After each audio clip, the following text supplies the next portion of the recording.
ದೇವನಾಮಕ್ಕೆ ಸ್ತುತಿವಾಗಲಿ. ಈ ಪರಿಶುದ್ಧ ದಿನದಲ್ಲಿ ಮತ್ತು ದಾವರ್ತಿ ದೇವರ ಸನ್ನಿಧಾನದಲ್ಲಿ ದೇವರನ್ನು ಆರಾಧಿಸುವುದಕ್ಕೆ ಸರ್ವಶಕ್ತನಾದ ದೇವರು ನಮ್ಮ ಜೀವಿತದಲ್ಲಿ ಮತ್ತೊಂದು ದಿನವನ್ನು ಕೊಟ್ಟಿದ್ದಕ್ಕಾಗಿ ನಾವು ದೇವರಿಗೆ ಕೃತಜ್ಞತೆಯನ್ನು ಸಲ್ಲಿಸಿ ಈ ಮುಂಜಾನೆಯಲ್ಲಿ ಆತನಿಗೆ ಸಲ್ಲತಕ್ಕ ಆರಾಧನೆಯನ್ನು, ಘನತೆಯನ್ನು, ಮಹಿಮೆಯನ್ನು ನಾವು ಸಲ್ಲಿಸುವಂಥವರಾಗಿರೋಣ.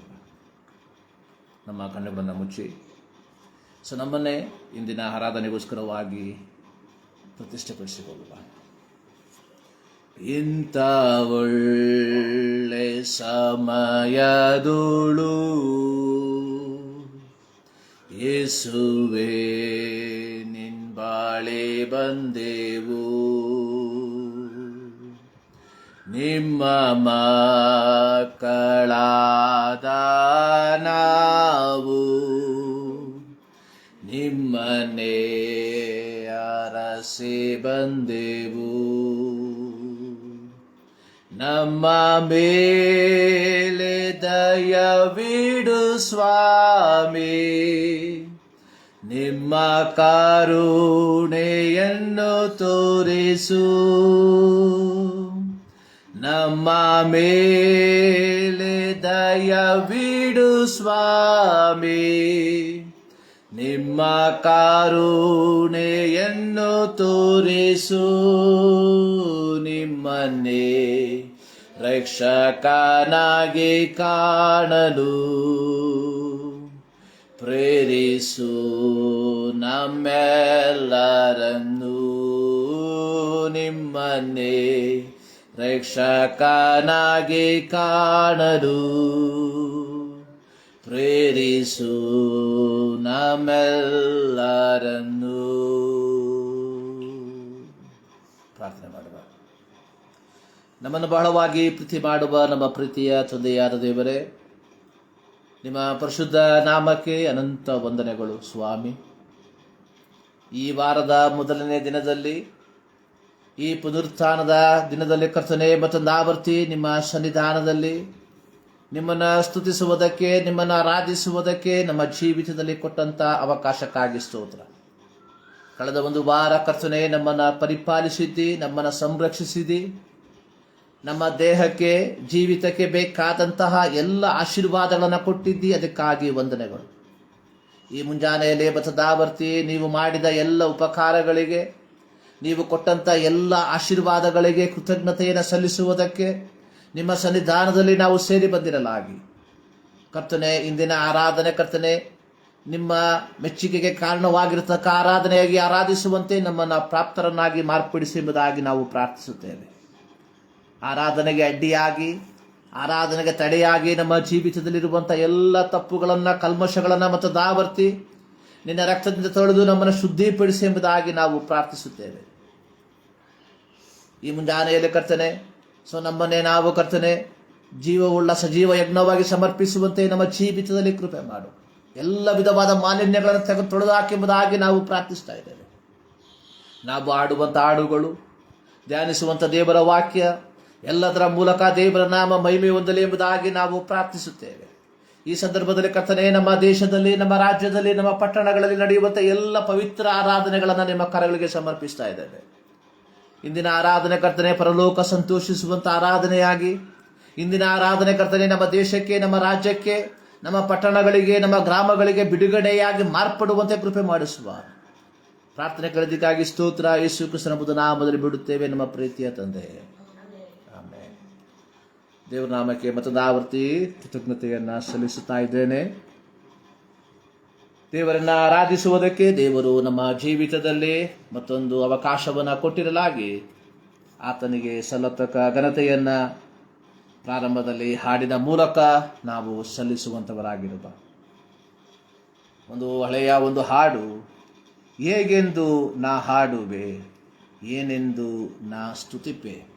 ಈ ಹಾಡಿನ ಕೆಲವು ಚರಣಗಳನ್ನು ಹಾಡಿ ದೇವರ ನಾಮವನ್ನು ನಾವು ಮಹಿಮೆ ಪಡಿಸುವಂಥವರಾಗಿರುವ. ಹೇಗೆಂದು ನಾ ಹಾಡುವೆ, ಏನೆಂದು ನಾ ಸ್ತುತಿಪೆ ಅಯ್ಯ ಹೀಗೆಂದು ನಾ ಹಾಡುವೆ ಏನೆಂದು ನಾ ಸ್ತುತಿಪೆ ರಕ್ತದಿಂದ ರಕ್ಷಿಸಿರುವೆ ಕರುಣೆಯ ಸಂಪನ್ನನೇ ರಕ್ತದಿಂದ ರಕ್ಷಿಸಿರುವೆ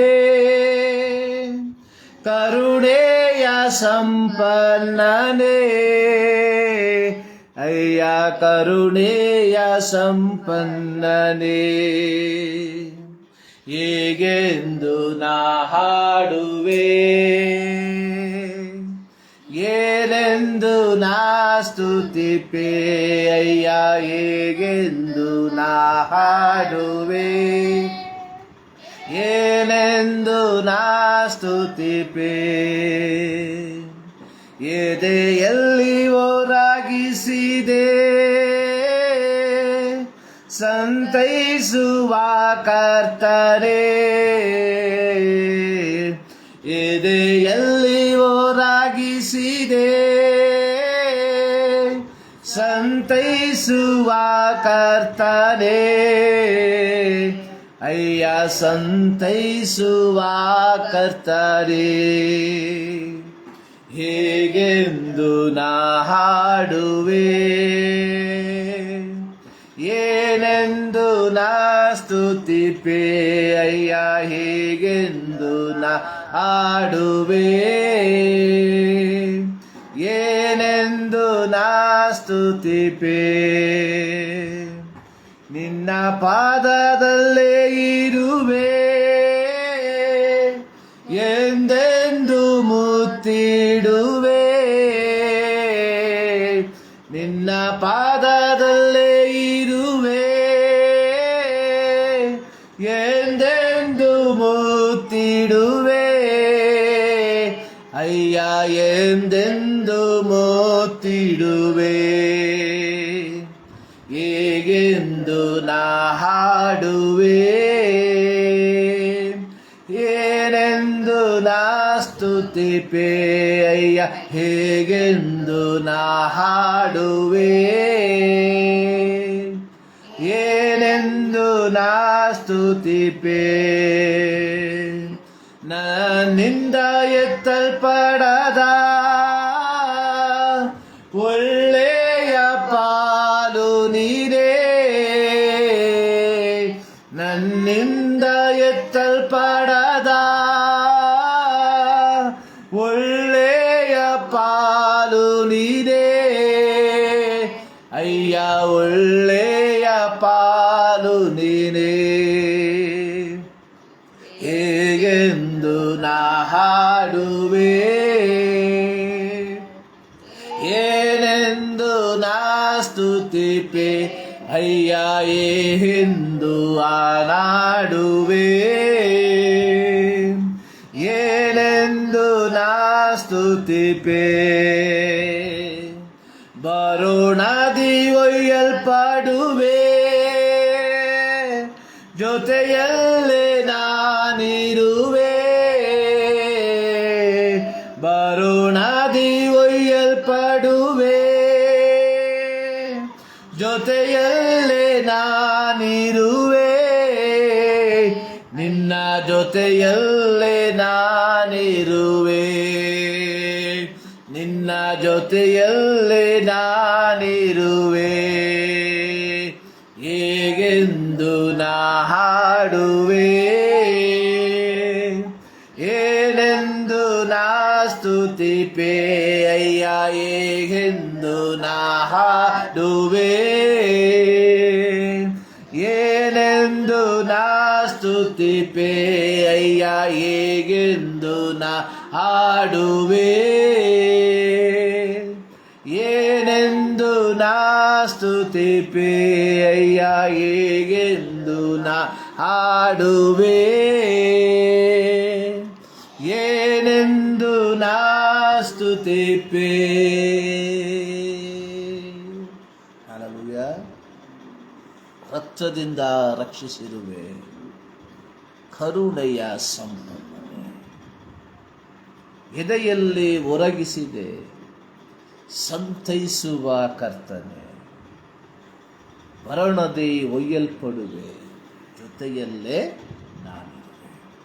ಈ ಮುಂಜಾನೆಯಲ್ಲಿ ನಮ್ಮನ್ನು ರಕ್ಷಿಸಿದಂಥ ದೇವರು ರಕ್ತವನ್ನು ಕೊಟ್ಟು ಆದುದರಿಂದಲೇ ಪೌಲ ಹೇಳ್ತಾ ಇದ್ದಾನೆ ಕೊರಿಂಥ ಪತ್ರಿಕೆ ಕೊರಿಂಥ ವಿಶ್ವಾಸಿಗಳಿಗೆ, ನೀವು ಕ್ರಯಕ್ಕೆ ಕೊಳ್ಳಲ್ಪಟ್ಟವರು. ನಮ್ಮನ್ನು ರಕ್ಷಿಸುವುದಕ್ಕೋಸ್ಕರವಾಗಿ ತಂದೆಯಾದ ದೇವರು ತನ್ನ ಏಕಮಾತ್ರ ಕುಮಾರನನ್ನ ಪಾಪಮಯವಾದ ಲೋಕಕ್ಕೆ ಕಳುಹಿಸಿ ಲೋಕದ ಪಾಪವನ್ನು ತನ್ನ ಮೇಲೆ ಹಾಕಿ ತನ್ನ ಅಮೂಲ್ಯವಾದ ರಕ್ತದಿಂದ ನಮ್ಮ ಪಾಪಗಳಿಗೆ ಪರಿಹಾರವನ್ನು ಕಲ್ಪಿಸಿ ನಮಗೆ ದೇವರ ಮಕ್ಕಳಾಗುವ ಅಧಿಕಾರವನ್ನು ಕೊಟ್ಟಿದ್ದಾನೆ. ಇದು ಯಾವುದೋ ಪಾದ್ರಿ ಬಂದು ಹೇಳಿದ್ದರ ಫಲವಾಗಿ ನಾವು ರಕ್ಷಣೆ ಹೊಂದಿಕೊಂಡಿರುವಂಥದ್ದಲ್ಲ. ಯಾವುದೋ ವ್ಯಕ್ತಿ ನಮ್ಮ ಜೀವಿತದಲ್ಲಿ ಲೌಕಿಕವಾದ ಮೇಲುಗಳು ಲಭಿಸುತ್ತದೆ ಎಂಬ ಹೆಸರಿನಲ್ಲಿ ನಾವು ಹೊಂದಿಕೊಂಡಿರುವಂಥದ್ದಲ್ಲ ರಕ್ಷಣೆ. ರಕ್ಷಣೆಗೆ ಮೂಲ ಕರ್ತ ಯಾರು? ನಮ್ಮ ಕರ್ತನಾದ ಯೇಸು ಕ್ರಿಸ್ತನು. ಆದುದರಿಂದಲೇ ಪಂಚಾಶತಮ ದಿನದಲ್ಲಿ ಪವಿತ್ರಾತ್ಮನಿಂದ ತುಂಬಲ್ಪಟ್ಟು ಪವಿತ್ರಾತ್ಮನಿಂದ ನಿಯೋಗಿಸಲ್ಪಟ್ಟಂತಹ ಶಿಷ್ಯರು ಅಪೊಸ್ತಲರ ಕೃತ್ಯ 4ನೇ ಅಧ್ಯಾಯಕ್ಕೆ ಬರುವಂತಹ ಸಂದರ್ಭದಲ್ಲಿ ಅವರು ಧೈರ್ಯದಿಂದ ಉಪದೇಶವನ್ನು ಮಾಡುವುದಕ್ಕೆ ಪ್ರಾರಂಭಿಸಿದರು. ಅಪೊಸ್ತಲರು ಸತ್ತವರು ಜೀವಿತರಾಗಿ ಏಳುವರು ಎಂಬುದಕ್ಕೆ ಯೇಸುವಿನ ದೃಷ್ಟಾಂತದಿಂದ ಸಾರುತ್ತಾ ಬಂದರು. ಹೀಗೆ ಸಾರುತ್ತಿರುವಂತಹ ಸಂದರ್ಭದಲ್ಲಿ 4ನೇ ವಾಕ್ಯಕ್ಕೆ ನಾವು ಬರುವಂತಹ ಸಂದರ್ಭದಲ್ಲಿ ಈ ದೇವರ ವಾಕ್ಯವನ್ನು ಕೇಳಿದಂಥವರಲ್ಲಿ 5,000 ಜನರು ರಕ್ಷಣೆಯನ್ನು ಹೊಂದಿಕೊಂಡ್ರು. ನೋಡಿ, ಪವಿತ್ರಾತ್ಮ ಭರಿತರಾಗಿ ಪವಿತ್ರಾತ್ಮನಿಂದ ನಿಯೋಜಿಸಲ್ಪಟ್ಟವರಾಗಿ ಅಪೊಸ್ತಲರ ಕೃತ್ಯ 1ನೇ ಅಧ್ಯಾಯದ 8ನೇ ವಾಕ್ಯದಲ್ಲಿ ಯೇಸು ಹೇಳಿರುವಂತೆ ಪವಿತ್ರಾತ್ಮನು ನಿಮ್ಮ ಮೇಲೆ ಬರಲು ನೀವು ಬಲ ಹೊಂದಿ ಯೆರೂಸಲೇಮಿನಲ್ಲಿಯೂ ಎಲ್ಲ ಯೂದಾಯ ಸಮಾರ್ಯ ಸೀಮೆಗಳಲ್ಲಿಯೂ ಭೂಮಿಯ ಕಟ್ಟ ಕಡೆಯವರೆಗೆ ನನಗೆ ಸಾಕ್ಷಿಗಳಾಗಿರಬೇಕು ಎಂಬುದಾಗಿ ದೇವರಿಂದ ನಿಯೋಜಿಸಲ್ಪಟ್ಟಂತಹ ದೇವರಿಂದ ಅಧಿಕಾರವನ್ನು ಪಡಕೊಂಡಂತಹ ಶಿಷ್ಯರು ಯೆರೂಸಲೇಮಿನಲ್ಲಿ ಯೇಸುವಿನ ದೃಷ್ಟಾಂತವನ್ನ ಏನು ಸತ್ತವರು ಜೀವಿತರಾಗಿ ಎದ್ದೇಳುತ್ತಾರೆ ಎಂಬ ವಿಚಾರವನ್ನ ಯೇಸುವಿನ ದೃಷ್ಟಾಂತದ ಮೂಲಕ ಸಾರುವುದಕ್ಕೆ ಪ್ರಾರಂಭಿಸಿದಂತಹ ಸಂದರ್ಭದಲ್ಲಿ 5,000 ಜನರು ರಕ್ಷಣೆ ಹೊಂದ್ಕೊಂಡು. ಇವತ್ತು ನಾವುಗಳು ಒಬ್ಬ ವ್ಯಕ್ತಿಯನ್ನ ರಕ್ಷಣೆಗೆ ಕರೆತರುವುದಕ್ಕೋಸ್ಕರವಾಗಿ ಮಾಡಬಾರದಂತಹ ಡ್ರಾಮಾಗಳನ್ನು ಸರ್ಕಸ್ಗಳನ್ನು ಮಾಡಬೇಕಾಗಿ ಬಂದಿದೆ. ಬಿಡುಗಡೆ ಸಿಗ್ತತೆ, ಕೆಲಸ ಸಿಕ್ಕುತ್ತೆ, ಮಕ್ಕಳಾಗುತ್ತೆ, ಮದುವೆ ಆಗುತ್ತೆ, ಐಶ್ವರ್ಯ ಬರುತ್ತೆ, ಅಂತಸ್ತು ಸಿಕ್ಕುತ್ತೆ, ಇತ್ಯಾದಿ ಮಾತುಗಳನ್ನು ಹೇಳಿ ಜನರನ್ನು ನಾವು ಕ್ರಿಸ್ತನೆಡೆಗೆ ಕರೆತರುವಂತಹ ಪರಿಸ್ಥಿತಿಗೆ ನಾವು ಬಂದಿದ್ದೇವೆ. ಆದರೆ ಇಲ್ಲಿ ಅಪೊಸ್ತಲರು ಪವಿತ್ರಾತ್ಮ ಭರಿತರಾಗಿ ಮಾತನಾಡುವುದಕ್ಕೆ ಪ್ರಾರಂಭಿಸಿದಾಗ ಅಪೊಸ್ತಲರ ಕೃತ್ಯ 2ನೇ ಅಧ್ಯಾಯದಲ್ಲಿ ನಾವು ನೋಡ್ತೇವೆ. ಪಂಚಾಶತಮ ದಿನದಲ್ಲಿ ಪವಿತ್ರಾತ್ಮ ಭರಿತರಾಗಿ ನಾನಾ ಭಾಷೆಗಳಿಂದ ದೇವರನ್ನು ಆರಾಧಿಸಿದ ನಂತರ ಪೇತ್ರನು ಅಪೊಸ್ತಲರ ಸಹಿತವಾಗಿ ಎದ್ದು ನಿಂತುಕೊಂಡು ಒಂದು ಪ್ರಸಂಗ ಮಾಡಿದ 3,000 ಜನರು ರಕ್ಷಣೆ ಹೊಂದ್ಕೊಂಡ್ರು. ಇಲ್ಲಿ ನಂತರವಾಗಿ ಪೇತ್ರನು ಒಂದು ಪ್ರಸಂಗ ಮಾಡಿದ, 2,000 ಜನರು ರಕ್ಷಣೆ ಹೊಂದ್ಕೊಂಡ್ರು. ಒಂದೊಂದು ದಿನದಲ್ಲಿ ರಕ್ಷಣೆಯನ್ನು ಹೊಂದಿಕೊಳ್ಳುವಂತಹ ಜನರ ಸಂಖ್ಯೆ ಹೆಚ್ಚಳವಾಗುವಂಥದ್ದನ್ನು ನಾವು ಕಾಣ್ತಾ ಇದ್ದೇವೆ. ಸೊ ಇಲ್ಲಿ ಕಾರಣ ಏನು? ಸೊ ಇವರನ್ನ ಅಧಿಕಾರಿಗಳು ಏನು ಮಾಡಿದ್ರು? ಸೆರೆಮನೆಯಲ್ಲಿ ಹಾಕಿದ್ರು. ನೋಡಿ, ಇವರು ಸಾರುತ್ತಾ ಇದ್ದದಕ್ಕಾಗಿ ಯಾಜಕರು, ದೇವಾಲಯದ ಅಧಿಪತಿಯು, ಸದ್ದುಕಾಯರು ಅಸಮಾಧಾನ ಪಟ್ಟು ಅಪೋಸ್ತಲರು ಜನರ ಸಂಗಡ ಮಾತನಾಡುತ್ತಿರುವಾಗಲೇ ಅವರನ್ನು ಹಿಡಿದು ಕಾವಲಲ್ಲಿ ಇಟ್ಟರು, ಸೆರೆಮನೆಗೆ ಹಾಕಿದ್ರು. ಸೊ ನಂತರವಾಗಿ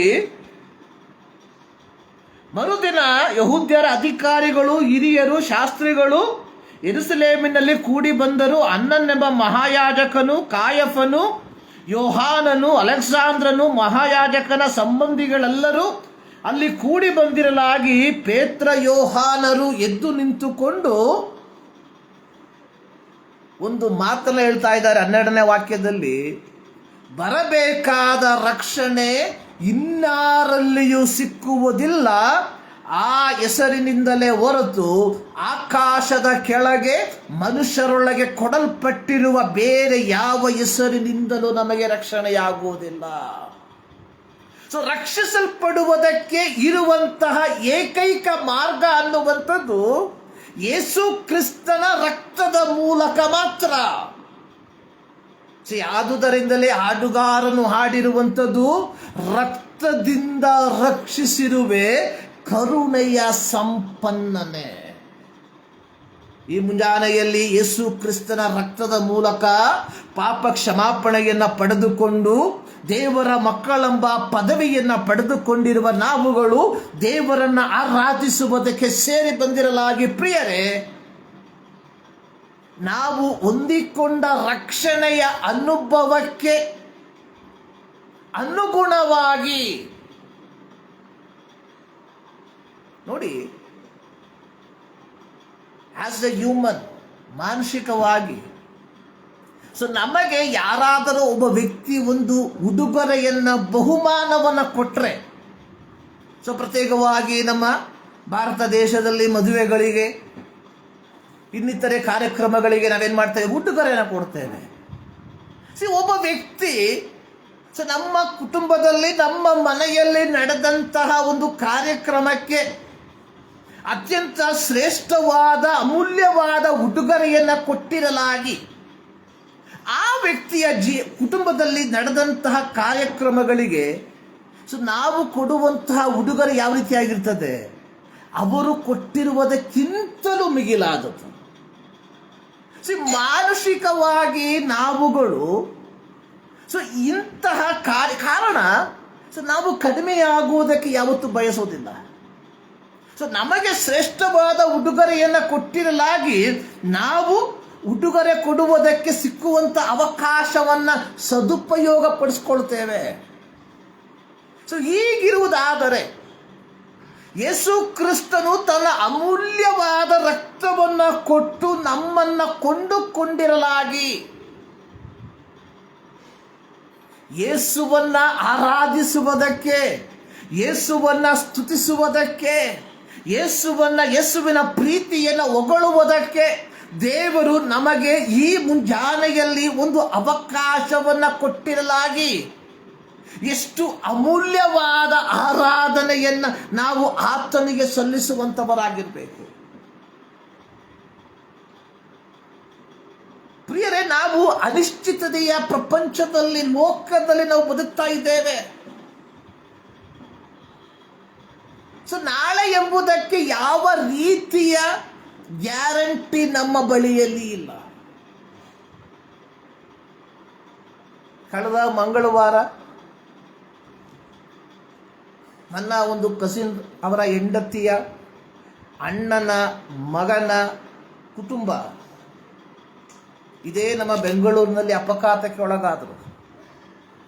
ಕೇರಳದಿಂದ ಬಂದಂತಹ ಕುಟುಂಬ ಚನ್ನಪಟ್ಟಣದ ಮಧ್ಯದಲ್ಲಿ ಬೆಳಗಿನ ಜಾವ ಸುಮಾರು 4 ಗಂಟೆಗೆ ಒಂದು ತೀವ್ರವಾದ ಅಪಘಾತಕ್ಕೆ 11 ತಿಂಗಳ ಮಗು ಕ್ಷಣಾರ್ಥದಲ್ಲಿ ಲೋಕವನ್ನು ಬಿಟ್ಟಾಗಲಿ ಹೋಯಿತು. ತಾಯಿಗೆ, ಮಗುವಿಗೆ, ಎಲ್ಲರಿಗೂ ತೀವ್ರವಾದಂತಹ ಗಾಯಗಳು.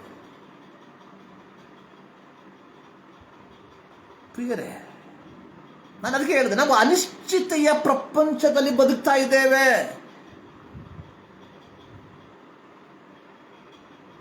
ನಾನು ಹೋದಂತಹ ಹಾಸ್ಪಿಟ್ಲಿಗೆ ಹೋದಂತಹ ಸಂದರ್ಭದಲ್ಲಿ ಆ ಮಗುವಿನ ತಾತ, ಅಜ್ಜಿ ಕೇರಳದಿಂದ ಓಡೋಡಿ ಬಂದರು ಪಾಪ. ಅವರ ಅಳುವಿಕೆ, ಅವರ ಗೋಳಾಟ, ತಂದೆಯ ಗೋಳಾಟ ಯಾರಿಂದಲೂ ನೋಡಿ ನಿಲ್ಲುವುದಕ್ಕೆ ಸಾಧ್ಯವಿಲ್ಲ ಪ್ರಿಯರೇ. Any moment anything will happen. ಆದರೆ ಈ ಮುಂಜಾನೆಯಲ್ಲಿ ನಾನು ಹೇಳುವುದಕ್ಕೆ ಕಾರಣ, ದೇವರನ್ನ ಆರಾಧಿಸುವುದಕ್ಕೆ ಒಂದು ಸಂದರ್ಭ, ಅವಕಾಶ ನಮಗೆ ಲಭಿಸಿರಲಾಗಿ, ನಾಳೆ ನಮ್ಮದಲ್ಲ ಪ್ರಿಯರೇ. V don't no where we will be tomorrow. ಯಾವ ಪರಿಸ್ಥಿತಿಯಲ್ಲಿ ಬಿದ್ದಿರ್ತೇವೆ ಎಂಬುದಾಗಿ ನಮಗೆ ಗೊತ್ತಿಲ್ಲ. ಆದರೆ ಇವತ್ತು ದೇವರು ನಮಗೆ ದೇವರನ್ನು ಆರಾಧಿಸುವುದಕ್ಕೆ ಕುಟುಂಬವಾಗಿ, ಸಂತೋಷವಾಗಿ, ಆರೋಗ್ಯವಾಗಿ ದೇವರನ್ನು ಸ್ತುತಿಸುವುದಕ್ಕೆ ಅವಕಾಶವನ್ನು ಕೊಟ್ಟಿರಲಾಗಿ ನಾವು ದೇವರನ್ನ ಆರಾಧಿಸುವಂತವರಾಗಿದ್ದೇವೆ. ನಾನು ಹೇಳಿದೆ, ನಮಗೆ ಒಬ್ಬ ವ್ಯಕ್ತಿ, ಒಂದು ಕುಟುಂಬ, ಒಂದು ಉಡುಗೊರೆ ಕೊಟ್ಟರೆ ನಮಗೆ ತಿರುಗಿ ಕೊಡುವಂತಹ ಸಂದರ್ಭಗಳು, ಅವಕಾಶಗಳು ಬರುವಂತಹ ಸಂದರ್ಭದಲ್ಲಿ ಶ್ರೇಷ್ಠವಾದದನ್ನು ಕೊಡ್ತೇವೆ. ಹೀಗಿರಲಾಗಿ ಇವತ್ತು ಈ 2025 ಮೇ ತಿಂಗಳ 18ನೇ ತಾರೀಕಿನ ಭಾನುವಾರ ದೇವರನ್ನ ಆರಾಧಿಸುವುದಕ್ಕೆ ದೇವರು ನಮಗೆ ಅವಕಾಶವನ್ನು ಕೊಟ್ಟಿರಲಾಗಿ, ತನ್ನ ಅಮೂಲ್ಯವಾದ ರಕ್ತದಿಂದ ನಮ್ಮ ಪಾಪಗಳಿಗೆ ಬಿಡುಗಡೆಯನ್ನು ಕಲ್ಪಿಸಿ ನಮಗೆ ದೇವರ ಮಕ್ಕಳೆಂಬ ಅಧಿಕಾರವನ್ನು ಕೊಟ್ಟು ಈ ಮುಂಜಾನೆಯಲ್ಲಿ ಆತನನ್ನು ಸ್ತುತಿಸುವುದಕ್ಕೆ ದೇವರು ನಮ್ಮನ್ನು ಜೀವದಿಂದ ಈ ಲೋಕದಲ್ಲಿ ಇಟ್ಟಿರುವಾಗ ದೇವರಿಗೆ ಎಷ್ಟರ ಮಟ್ಟಿಗೆ ಯೋಗ್ಯವಾದ ಆರಾಧನೆಯನ್ನು ನಾವು ಸಲ್ಲಿಸುವಂತವರಾಗಿರಬೇಕು. ಒಮ್ಮೆ ಯೋಚನೆ ಮಾಡಿ ನೋಡ್ರಿ. ನಾನು ಸರ್ವೇ ಸಾಧಾರಣವಾಗಿ ಹೇಳುವಂತ ಮಾತು, ಓದುವಂತ ವಾಕ್ಯ.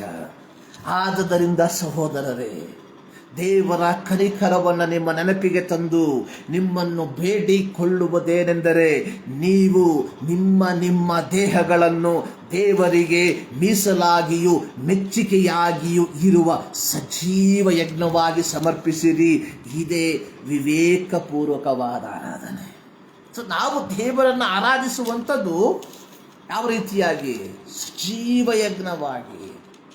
ಸಜೀವ ಯಜ್ಞ ಎಂಬುದಾಗಿ ಹೇಳುವಾಗ, ಹಳೇ ಒಡಂಬಡಿಕೆಯಲ್ಲಿ ಯಜ್ಞವನ್ನ ಅರ್ಪಿಸುವಂತಹ ವ್ಯಕ್ತಿ ಯಜ್ಞ ಪಶುವನ್ನ ಯಾಜಕನ ಮುಂಭಾಗದಲ್ಲಿ ತರುವುದಕ್ಕಿಂತ ಮುಂಚೆ ಅದು ಪೂರ್ಣಾಂಗವಾಗಿರುವಂಥದ್ದು, ಯಾವ ಕುಂದು ಕೊರತೆ ಇಲ್ಲದಂಥದ್ದಾಗಿರಬೇಕಾಗಿತ್ತು. ಅಂತಹ ಯಜ್ಞ ಪಶುವನ್ನು ತಂದಂತಹ ವ್ಯಕ್ತಿ ಯಾಜಕನು ತಿರುಗಿ ಅದನ್ನು ಪರೀಕ್ಷಿಸಿ ಅದರಲ್ಲಿ ಯಾವ ಕುಂದು ಕೊರತೆಗಳು ಇಲ್ಲ ಎಂಬುದಾಗಿ ಖಾತ್ರಿಯಾದ ಮೇಲೆ ಏನು ಮಾಡ್ತಾ ಇದ್ದ? ಅದನ್ನು ಯಜ್ಞವಾಗಿ ಸಮರ್ಪಿಸ್ತಾ ಇದ್ದ. ಈ ಮುಂಜಾನೆಯಲ್ಲಿ ನಾವು ದೇವರ ಸನ್ನಿಧಾನದಲ್ಲಿ ದೇವರನ್ನು ಆರಾಧಿಸುವುದಕ್ಕೆ ಬರಬೇಕಾಗಿರುವಂಥದ್ದು ಯಾವ ರೀತಿಯಾಗಿ? ಪರಿಪೂರ್ಣತೆಯಲ್ಲಿ, ಪವಿತ್ರತೆಯಲ್ಲಿ. ಯಾಕಂದ್ರೆ ನಾಳೆ ಇಲ್ಲ ಮುಂದಿನ ವಾರ ಇಲ್ಲ ಮುಂದಿನ ತಿಂಗಳು ಇದು ಯಾವುದು ನಮ್ದಲ್ಲ. ಮಹಾತ್ಮ ಗಾಂಧೀಜಿಯವರು ಹೇಳಿರುವಂಥ ಒಂದು ಮಾತು, ಇವತ್ತು ನಿನ್ನ ಕೊನೆ ದಿನ ಎಂಬುದಾಗಿ ನೆನೆಸಿ ಬದುಕು. Leave today is your last day. ಇವತ್ತು ನನ್ನ ಕೊನೆಯ ದಿನ. ನೋಡಿ, ಕ್ರೈಸ್ತರಾದ ನಾವುಗಳು, ಪ್ರತ್ಯೇಕವಾಗಿ ಪೆಂಟೆಕೋಸ್ಟ್ ವಿಶ್ವಾಸಿಗಳಾದಂಥ ನಾವುಗಳು, ನಮಗೆ ದೇವರು ಹೇಳ್ತಾನೆ, ಮಗನೇ ನಾಳೆ ನಿನ್ನ ಕೊನೆ ದಿನ. ನಾಳೆ ಮೇ 19ನೇ ತಾರೀಕು ಬೆಳಗ್ಗೆ 10 ಗಂಟೆಗೆ ನಿನ್ನ ಪ್ರಾಣವನ್ನ ನಿನ್ನಿಂದ ನಾನು ತೆಗೆದುಕೊಳ್ತೇನೆ ಎಂಬ ಮಾಹಿತಿಯನ್ನು ದೇವರು ನನಗೆ ಕೊಟ್ಟರೆ ನಾನೇನು ಮಾಡ್ತೀನಿ ಹೇಳು? ನನ್ನನ್ನು ನಾನೇ ಸೆಟಪ್ ಮಾಡ್ಕೊಂಡ್ಬಿಡ್ತೇನೆ. ಎಲ್ಲಾದರೂ ತಿಳಿದೋ ತಿಳಿಯದೆಯೋ ಯಾವುದಾದ್ರೂ ಪಾಪಗಳು ನನ್ನಲ್ಲಿ ಇರೋದಾದ್ರೂ ಎಲ್ಲವನ್ನೂ ನಾನೇನು ಮಾಡ್ತೇನೆ? ಒಪ್ಕೊಳ್ತೇನೆ. ಕಾರಣ ನನಗೆ ಮೇಲಕ್ಕೆ ಹೋಗಬೇಕು. ಇಲ್ಲದೆ ಇದು ಏನಾಗುತ್ತೆ? I will go to hell. ಯಾರು ನರಕಕ್ಕೆ ಹೋಗೋದಕ್ಕೆ ಬಯಸೋದಿಲ್ಲ, ಪ್ರತಿಯೊಬ್ಬರು ಪರಲೋಕಕ್ಕೆ ಹೋಗೋದಕ್ಕೆ ಬಯಸ್ತಾರೆ. ಆದರೆ one of the tragedy is nobody know that. ನಮ್ಮ ಜೀವಿತದ ಕೊನೆ ಕ್ಷಣ ಯಾವತ್ತು ಎಂಬುದು ಯಾರಿಗೂ ಗೊತ್ತಿಲ್ಲ. ಆದುದರಿಂದ ಮಹಾತ್ಮ ಗಾಂಧಿ ಹೇಳಿರುವಂಥದ್ದು, ಇವತ್ತು ನಿನ್ನ ಜೀವಿತದ ಕೊನೆ ದಿನ ಎಂಬುದಾಗಿ ನೆನೆಸಿ ಇವತ್ತು ನಿನ್ನ ಬದುಕು. ಕ್ರೈಸ್ತರೇ, ನಾವು ಇವತ್ತು ಎಂಬುದಾಗಿ ಹೇಳೋದಕ್ಕೆ ಸಾಧ್ಯ ಇಲ್ಲ. ಈ ಕ್ಷಣ ನನ್ನ ಜೀವಿತದ ಕೊನೆ ಕ್ಷಣ ಎಂಬುದಾಗಿ ನಾನು ಯಾವಾಗಲೂ ಯೋಚಿಸಿಕೊಂಡು ನಾನು ನನ್ನ ಕ್ರೈಸ್ತ ಜೀವಿತವನ್ನು ಬದುಕಬೇಕು. ಆಗ ಮಾತ್ರ ಪವಿತ್ರತೆಯಲ್ಲಿ ಸಜೀವ ಯಜ್ಞವಾಗಿ ನಮ್ಮನ್ನ ದೇವರಿಗೆ ಸಮರ್ಪಿಸುವುದಕ್ಕೆ ಸಾಧ್ಯವಾಗ್ತದೆ. ಈ ಮುಂಜಾನೆಯಲ್ಲಿ ದೇವರನ್ನು ಆರಾಧಿಸುವುದಕ್ಕೆ ನಾವು ಸೇರಿ ಬಂದಿರಲಾಗಿ ಎಷ್ಟರ ಮಟ್ಟಿಗೆ ನಾವು ಪವಿತ್ರತೆಯಲ್ಲಿ ಆತನನ್ನು ಆರಾಧಿಸ್ತಾ ಇದ್ದೇವೆ. ಪ್ರಿಯರೇ, ನಾವು ವಾಸಿಸುವಂತಹ ಪ್ರಪಂಚ ಮಾತ್ರ ಅಲ್ಲ ಸಂದಿಗ್ಧತೆಯಿಂದ ಕೂಡಿರುವಂಥದ್ದು.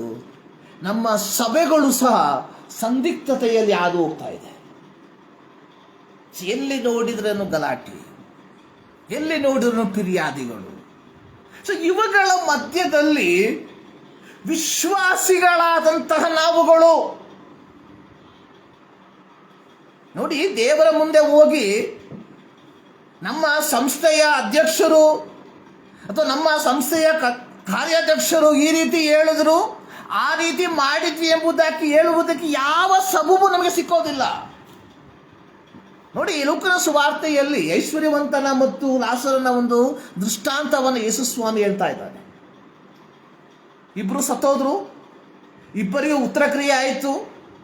ಲಾಸರ ಪರದೇಶಕ್ಕೆ ಹೋದ, ಐಶ್ವರ್ಯವಂತ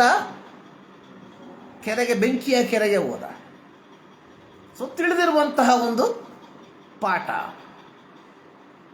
ಅಲ್ಲಿ ಐಶ್ವರ್ಯವಂತನ ಹೇಳ್ತಾ ಇದ್ದಾನೆ ಅಬ್ರಹಾಮ ತಂದೆಗೆ, ಅಬ್ರಹಾಮನೇ, ಲಾಸರನನ್ನ ನೀನು ನನ್ನ ತಂದೆಯ ಮನೆಗೆ ಕಳುಹಿಸು, ಅಲ್ಲಿ ನನ್ನ ಸಹೋದರರಿದ್ದಾರೆ, ಅವರು ನನಗಿಂತ ಕೆಟ್ಟವರು. ಅವನು ಹೋಗಿ ಹೇಳಿ, ನಾನಿಲ್ಲಿ ನರಕದಲ್ಲಿ ಬಿದ್ದುಬಿಟ್ಟಿದ್ದೀನಿ, ಅದರಿಂದ ಇನ್ನೂ ನೀವು ಕೆಟ್ಟದನ್ನ ಬಿಟ್ಟು ಒಳ್ಳೆದನ್ನ ಮಾಡಿ, ಆಗ ನೀವು ಪರದೋಷಕ್ಕೆ ಹೋಗ್ತೀರಾ ಎಂಬುದಾಗಿ. ಅಲ್ಲಿ ಅಬ್ರಹಾಮ ಹೇಳುವಂತ ಒಂದು ಮಾತು, ಅವರಿಗೆ ಮೋಶೆಯ ಧರ್ಮಶಾಸ್ತ್ರವು ಪ್ರವಾದಿಗಳ ಗ್ರಂಥವು ಕೊಡಲ್ಪಟ್ಟಿದೆ. ಅದನ್ನ ಓದಿ ಅವರು ತಿಳ್ಕೊಳ್ಳಿ. ಪ್ರಿಯರೇ, ನಮಗೆ ಹೇಳೋದಕ್ಕೆ ಸಾಧ್ಯ ಇಲ್ಲ. ನಮ್ಮ ಸಂಸ್ಥೆಯ ಅಧ್ಯಕ್ಷರು ಈ ರೀತಿ ಮಾಡಕ್ಕೆ ಹೇಳಿದ್ರು, ಈ ರೀತಿ ಮಾಡಿದ್ವಿ. ಕಾರ್ಯಾಧ್ಯಕ್ಷರು ಈ ರೀತಿ ಮಾಡಕ್ಕೆ ಹೇಳಿದ್ರು, ಈ ರೀತಿ ಮಾಡಿದ್ವಿ. ಇಲ್ಲ ಸ್ವಾಮಿ, 100 ವರ್ಷಗಳ ಹಿಂದೆ ಐರೋಪ್ಯ ದೇಶದಲ್ಲಿ ಹುಟ್ಟಿದಂತಹ ವ್ಯಕ್ತಿಗಳು ದೇವರ ಕರೆಯುವಿಕೆಯನ್ನು ಸ್ವೀಕರಿಸಿ ನಮ್ಮ ದೇಶಕ್ಕೆ ಬಂದು ಭಾಷೆಗಳನ್ನು ಕಲಿತು ವ್ಯಾಕರಣವನ್ನು ಮಾಡಿ ವ್ಯಾಕರಣವನ್ನು ಕಲಿತು ಬೆರಳಚ್ಚು ಯಂತ್ರಗಳನ್ನು ತಯಾರಿಸಿ ಅಥವಾ ತಂದು ಸತ್ಯವೇದವನ್ನು ಕನ್ನಡ ಭಾಷೆಗೆ ಭಾಷಾಂತರಿಸಿ ಇವತ್ತು ನಮ್ಮ ಕೈಗೆ ಕೊಡಲ್ಪಟ್ಟಿದೆ. ಅದರಿಂದ ನಾವೇನು ಮಾಡಬೇಕು? ಇದನ್ನು ಓದಿ ಇದರ ಪ್ರಕಾರವಾಗಿ ನಾವು ಜೀವಿಸಬೇಕು. ಜೀವಬಾಧ್ಯರ ಪುಸ್ತಕ ನಮ್ಮ ಸಂಸ್ಥೆಯ ಅಧ್ಯಕ್ಷರ ಕೈಯಲ್ಲಿ ಕೊಡಲ್ಪಟ್ಟಿಲ್ಲ. ಜೀವಬಾಧ್ಯರ ಪುಸ್ತಕ ನಮ್ಮ ಸಭೆಯ ಪಾದ್ರಿಯ ಕೈಯಲ್ಲಿ ಕೊಡಲ್ಪಟ್ಟಿಲ್ಲ. ಜೀವಬಾಧ್ಯರ ಪುಸ್ತಕ ಇರುವಂಥದ್ದು ಯಾವ ವ್ಯಕ್ತಿ ಆದಿಯಲ್ಲಿ ವಾಕ್ಯವಿದ್ದು ವಾಕ್ಯವಾಗಿ ನರವತಾರ ಎತ್ತಿ ಲೋಕಕ್ಕೆ ಬಂದನೋ ಆತನ ಕೈಯಲ್ಲಿ ಇರುವಂಥದ್ದು. ಆತನ ಏನು ಮಾಡ್ದ? ತನ್ನ ರಕ್ತದ ಮೂಲಕ ನಮ್ಮ ಪಾಪಗಳನ್ನು ಪರಿಹರಿಸಿ ನಮಗೋಸ್ಕರವಾಗಿ ನಮ್ಮ ಹೆಸರನ್ನ ಜೀವಬಾಧ್ಯರ ಪುಸ್ತಕದಲ್ಲಿ ಬರೆಯಲ್ಪಟ್ಟಿರಲಾಗಿ, ಸೊ ನಮ್ಮ ಜವಾಬ್ದಾರಿ ಅನ್ನುವಂಥದ್ದು ನಮ್ಮ ಹೆಸರು ಜೀವಬಾಧ್ಯರ ಪಟ್ಟಿಯಿಂದ ಅಳಿಸಿ ಹೋಗದೆ ಪವಿತ್ರತೆಯಲ್ಲಿ ಜೀವಿಸುವಂಥದ್ದು. ಇದು ನಿಜವಾದಂತಹ ಕ್ರೈಸ್ತತ್ವ. ಈ ಮುಂಜಾನೆಯಲ್ಲಿ ದೇವರ ಸನ್ನಿಧಾನಕ್ಕೆ ನಾವು ಸೇರಿ ಬಂದಿದ್ದೇವೆ. ಸೊ ಇವತ್ತು ನಾನು ಧ್ಯಾನಿಸುವಂತಹ ಶೀರ್ಷಿಕೆ ಅನ್ನುವಂಥದ್ದು believing in Christ the truth. ಸತ್ಯನಾದ ಕ್ರಿಸ್ತನಲ್ಲಿ ನಂಬಿಕೆ ಇಡುವುದು. ಬಿಲೀವಿಂಗ್ ಇನ್ ಕ್ರೈಸ್ಟ್ ದ ಟ್ರೂತ್. ಆದರೆ ಇಲ್ಲಿ ತನಕ ನಾವು ಯೇಸು ಸ್ವಾಮಿಲಿ ನಂಬಿಕೆ ಇಡ್ಲಿಲ್ವಾ? ಸೊ ನೀವು ಕೇಳ್ಬೋದು, ಏನಪ್ಪ ಇದು ಹೊಸ ಶೀರ್ಷಿಕೆ ತರ ಕಾಣ್ತಾ ಇದೆ. ನೋಡಿ,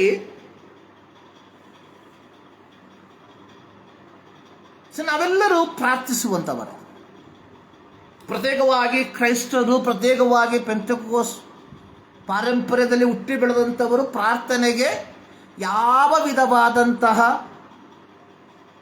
ಸೋಮಾರಿತನವನ್ನು ತೋರಿಸದೇ ಇರುವಂಥ ವ್ಯಕ್ತಿಗಳು. ಯಹೂದ್ಯರು ಮೂರಾವರ್ತಿ ಪ್ರಾರ್ಥನೆ ಮಾಡುವಂಥ ವ್ಯಕ್ತಿಗಳಾಗಿದ್ದರೆ ನಾವು ಪ್ರತಿ ಕ್ಷಣದಲ್ಲಿ ಪ್ರಾರ್ಥಿಸ್ತೇವೆ. ಬೆಳಗ್ಗೆ ಎದ್ದು ಪ್ರಾರ್ಥನೆ ಮಾಡ್ತೇವೆ,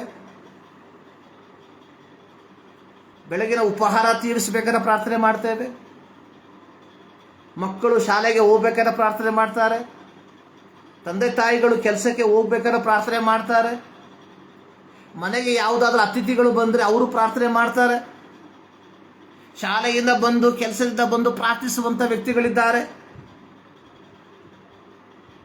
ಯಾವುದಾದ್ರೂ ಒಳ್ಳೆ ಕೆಲಸಗಳಿಗೆ ಹೋಗುವಂತಹ ಸಂದರ್ಭ ಇಲ್ಲ, ಮನೆ ಬಿಟ್ಟು ಹೊರಗೆ ಹೋಗುವಂತಹ ಸಂದರ್ಭದಲ್ಲಿ ಪ್ರಾರ್ಥಿಸುವಂಥ ವ್ಯಕ್ತಿಗಳಿದ್ದಾರೆ. ಅಂದ್ರೆ ನಾವು ಪ್ರಾರ್ಥನೆಗೆ ನಾವು ಯಾವ ರೀತಿಯಾದಂತಹ ಸೋಮಾರಿತನವನ್ನು ನಾವು ತೋರಿಸೋದಿಲ್ಲ. ನಾವೆಲ್ಲರೂ ಪ್ರಾರ್ಥಿಸುವಂಥವರೇ.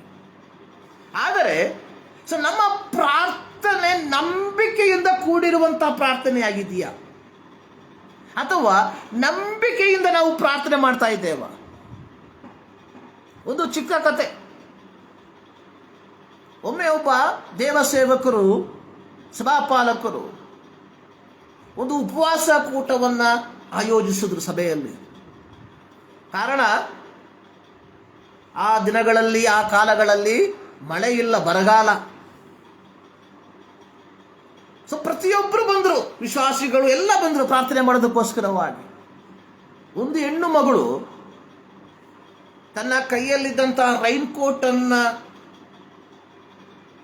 ಇಟ್ಕೊಂಡು ಈ ಪ್ರಾರ್ಥನೆಗೆ ಬಂದರು. ಆಕೆಯನ್ನ ನೋಡಿದಂತ ಪ್ರತಿಯೊಬ್ಬರು ನಗೋದಕ್ಕೆ ಪ್ರಾರಂಭ ಮಾಡಿದ್ರು, ಗೇಲಿ ಮಾಡೋದಕ್ಕೆ ಪ್ರಾರಂಭ ಮಾಡಿದ್ರು. ಒಂದು ರೀತಿಯಲ್ಲಿ ಅವಮಾನ ಪಡಿಸಿದ್ರು ಆ ಹೆಣ್ಣು ಮಗಳನ್ನ. ಆದರೆ ಆಕೆ ಇದ್ಯಾವುದಕ್ಕೂ ಜಗ್ಲಿಲ್ಲ, ಇದ್ಯಾವುದಕ್ಕೂ ತಲೆಗೆಡಿಸ್ಕೊಳ್ಳಿಲ್ಲ. ಆಕೆ ಧೈರ್ಯವಾಗಿ ಹೇಳಿದ್ಲು, ನಾವು ಮಳೆಗೋಸ್ಕರವಾಗಿ ಉಪವಾಸದಿಂದ ಈ ಪ್ರಾರ್ಥನೆಗೆ ಸೇರಿ ಬಂದಿರಲಾಗಿ, ನಮಗೆ ನಂಬಿಕೆ ಇಲ್ಲದೆ ಹೋದ್ರೆ ಈ ಪ್ರಾರ್ಥನೆಯಿಂದ ಪ್ರಯೋಜನ ಏನು? ನಮ್ಮಲ್ಲಿ ನಾವು ಪ್ರಾರ್ಥಿಸ್ತೇವೆ, ಆದರೆ ನಮ್ಮ ಪ್ರಾರ್ಥನೆ ಯಾವ ರೀತಿ ಅಂತ ಹೇಳಿದ್ರೆ, ನಾವು ಕೆಲವು ಕಾರ್ಯಗಳನ್ನು ಸಿದ್ಧತೆ ಮಾಡ್ಕೊಂಡಿದ್ದೇವೆ already. We have our own plan. ಈಗ ಸರ್ಕಾರದಲ್ಲಿ ಯಾವುದಾದ್ರು ಒಂದು ಕೆಲಸ ಆಗಬೇಕಾದ್ರೆ ನಮ್ಗೆ ಗೊತ್ತು ಯಾವ ವ್ಯಕ್ತಿ ಇಟ್ಕೊಬೇಕು, ಯಾವ ವ್ಯಕ್ತಿ ಹೇಳಿದ್ರೆ ನಮ್ಮ ಫೈಲ್ ಯಾವ ರೀತಿ ಮೂವ್ ಆಗುತ್ತೆ. We know very well. We already planned everything, but still we pray. ಏನಂತ ಪ್ರಾರ್ಥನೆ ಮಾಡ್ತಿದ್ದೀವಿ? ಅಕಾರ್ಡಿಂಗ್ ಟು ದ ಲಾ, ನಿಯಮದ ಪ್ರಕಾರವಾಗಿ ನನ್ನ ಕಾರ್ಯಗಳು ನಡಿಬೇಕು ಎಂಬುದಾಗಿ ನಾವು ಪ್ರಾರ್ಥನೆ ಮಾಡೋದಿಲ್ಲ. ನಾವು ಪ್ರಾರ್ಥನೆ ಮಾಡುವಂಥದ್ದು, ದೇವರ ಈ ವ್ಯಕ್ತಿಯ ಬಳಿಗೆ ನಾನು ಆಲ್ರೆಡಿ ಕಾಣಿಕೆ ಕೊಟ್ಟು ಫೈಲ್ ಮೂವ್ ಮಾಡಿದ್ದೀನಿ ಅಲ್ಲಿಗೆ, ಅಲ್ಲಿಂದ ಅಲ್ಲಿ ಹೋಗಬೇಕು. ನಮ್ಮ ಪ್ರಾರ್ಥನೆ ಈ ರೀತಿಯಾದಂಥ ಪ್ರಾರ್ಥನೆ. We don't have faith in god. ನಮಗೆ ಯಥಾರ್ಥವಾಗಿ ದೇವರಲ್ಲಿ ನಂಬಿಕೆ ಇಲ್ಲ. ವಿ ಜಸ್ಟ್ ಏನ್ ಮಾಡ್ತಿದ್ದೀವಿ? ದೇವರಿಗೆ ಸಹಾಯ ಮಾಡುವ ರೀತಿಯಲ್ಲಿ ಕಾರ್ಯಗಳನ್ನು ನಿರ್ವಹಿಸಿ ನಾವೇನು ಮಾಡ್ತೇವೆ, ನಂತರವಾಗಿ ದೇವರಿಗೆ ಹೇಳ್ತೇವೆ ನೀನು ಇಲ್ಲಿ ನನಗೆ ಸಹಾಯ ಮಾಡು ಎಂಬುದಾಗಿ. ಅದಲ್ಲ ಪ್ರಾರ್ಥನೆ. ಪ್ರಾರ್ಥನೆ ಎನ್ನುವಂಥದ್ದು in the beginning stage it self, ಪ್ರಾರಂಭದ ಹಂತದಲ್ಲಿ ದೇವರಿಗೆ ಒಪ್ಪಿಸಿಕೊಡುವಂಥದ್ದು. ಸೊ ಗಾಡ್ ನ್ಯೂ ದ್ಯಾಟ್, ದೇವರಿಗೆ ಗೊತ್ತು ಯಾವ ರೀತಿಯಾಗಿ ಯಾವ ಕಾರ್ಯಗಳನ್ನು ಮಾಡಬೇಕು. ಸೊ ನಾನು ಅದಕ್ಕೆ ಹೇಳಿದ್ದು, believing in Christ the truth, ಸತ್ಯವಂತನಾದ ಕ್ರಿಸ್ತದಲ್ಲಿ ನಂಬಿಕೆ ಇಡಬೇಕು. ಸೊ ನಾವೆಲ್ಲರೂ ನಂಬಿಕೆ ಇಡುವಂಥ ವ್ಯಕ್ತಿಗಳೇ. ಆದರೆ ಸೊ ಎಲ್ಲಿ ನಮ್ಮ ನಂಬಿಕೆ? ಸೊ ನಮ್ಮ ನಂಬಿಕೆ ಕೇಂದ್ರೀಕೃತವಾಗಿರುವಂಥದ್ದು ಎಲ್ಲಿ? ನೋಡಿ, ನಾವೆಲ್ಲರೂ ತಂಪು ಪಾನೀಯಗಳ ಜಾಹೀರಾತನ್ನು ನೋಡುವಂಥ ವ್ಯಕ್ತಿಗಳು. ಪ್ರತ್ಯೇಕವಾಗಿ ಟಿ ವಿಗಳಲ್ಲಿ, ಇವಾಗ ಮೊಬೈಲ್ಗಳಲ್ಲಿ ನಾವೇನು ಮಾಡ್ತೇವೆ, ಯಾವ ಪ್ರೋಗ್ರಾಮನ್ನು ನೋಡೋಕ್ಕೆ ಹೋದ್ರೂ ಜಾಹೀರಾತುಗಳು, ಅಡ್ವರ್ಟೈಸ್ಮೆಂಟ್ಗಳು ಬರ್ತಾ ಇರ್ತದೆ. ಸೊ ಅದರಲ್ಲಿ ನಾನು ನೋಡಿದಂತಹ ಒಂದು ಅಡ್ವರ್ಟೈಸ್ಮೆಂಟ್, ಆ ಪಾನೀಯದ ಹೆಸರನ್ನು ನಾನು ಹೇಳೋದಿಲ್ಲ. ಸೊ ಅದರಲ್ಲಿ ಒಬ್ಬ ವ್ಯಕ್ತಿ, ಒಬ್ಬ ಸೆಲೆಬ್ರಿಟಿ, ಪ್ರಖ್ಯಾತಿ ಪಡೆದಂಥ ವ್ಯಕ್ತಿ ಬಹಳವಾಗಿ ದಣಿದಿರ್ತಾನೆ, ಬೆವರು ಹಂಗೆ ಸುರಿತಾ ಇರ್ತದೆ. ಆಗ ಒಬ್ರೇನು ಮಾಡ್ತಾರೆ, ಒಂದು ಪಾನೀಯವನ್ನು, ತಂಪು ಪಾನೀಯವನ್ನು ಕೊಡ್ತಾರೆ. ಸೊ ಅದನ್ನು ಕುಡಿದ ತಕ್ಷಣ ಆ ವ್ಯಕ್ತಿ ಚಿಲ್ಲಾಗ್ಬಿಡ್ತಾನೆ. ಮರುಭೂಮಿಯಲ್ಲಿ ಇರುವಂತಹ ವ್ಯಕ್ತಿ ಈ ಒಂದು ತಂಪು ಪಾನೀಯವನ್ನು ಕುಡಿದ ತಕ್ಷಣ ಆತ ಯಾವುದೋ ಒಂದು ಹಿಮಾಲಯದ ಪ್ರದೇಶದಲ್ಲಿ ಇರುವಂಥ ಅನುಭವ. ಮೇಲಿಂದ ಏನು ಮಂಜುಗಳು ಬೀಳ್ತಾ ಇದೆ,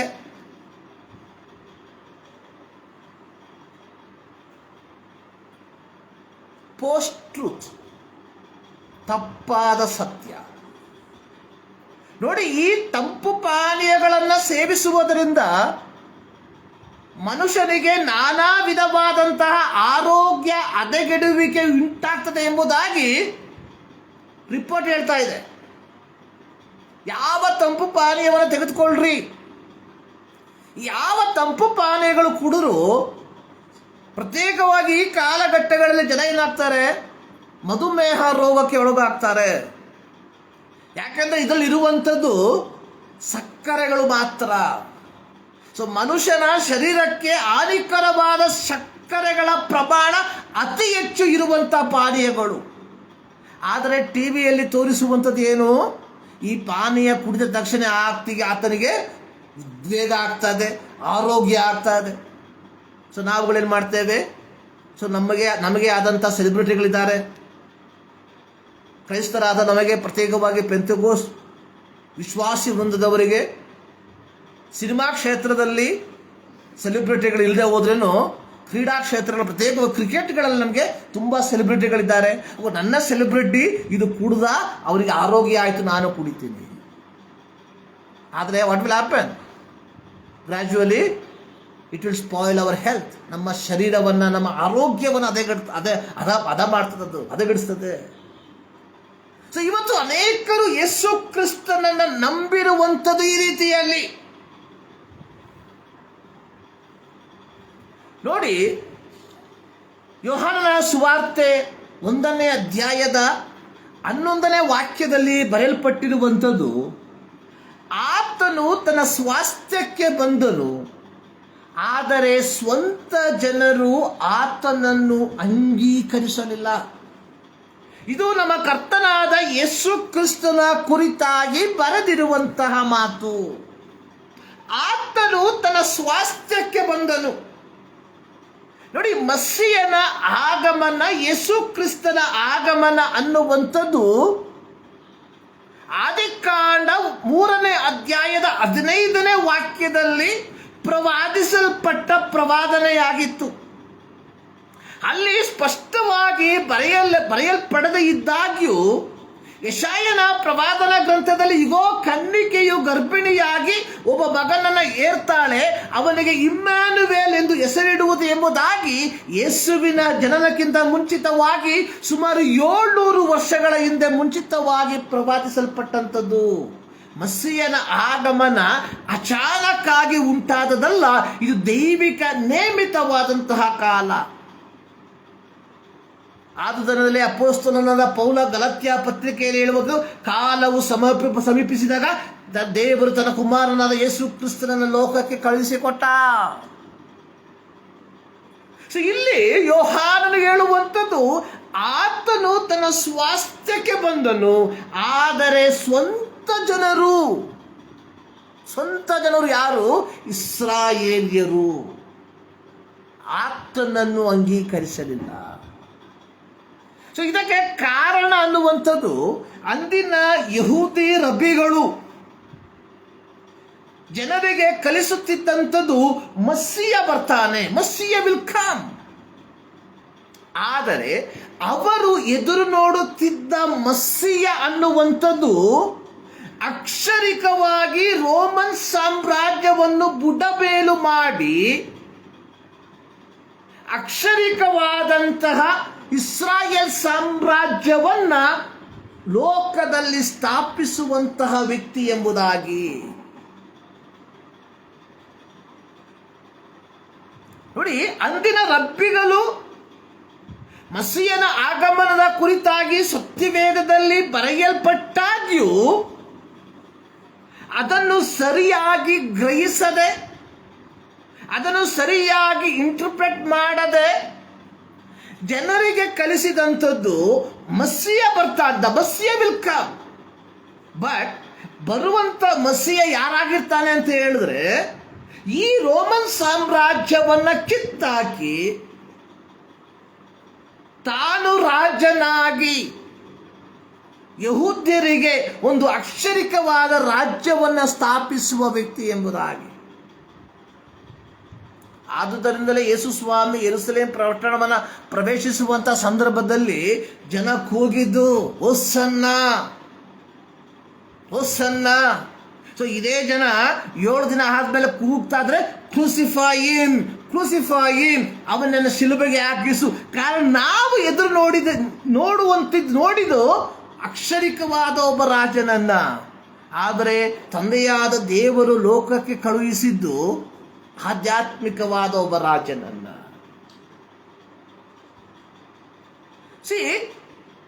ಈ ಲಕ್ಷಣಗಳು ಯೇಸು ಸ್ವಾಮಿಯಲ್ಲಿ ಕಾಣದೇ ಇದ್ದದರ ಫಲವಾಗಿ ಅವ್ರೇನ್ ಮಾಡಿಲ್ಲ, ಯೇಸುವನ್ನು ನಂಬಲಿಲ್ಲ.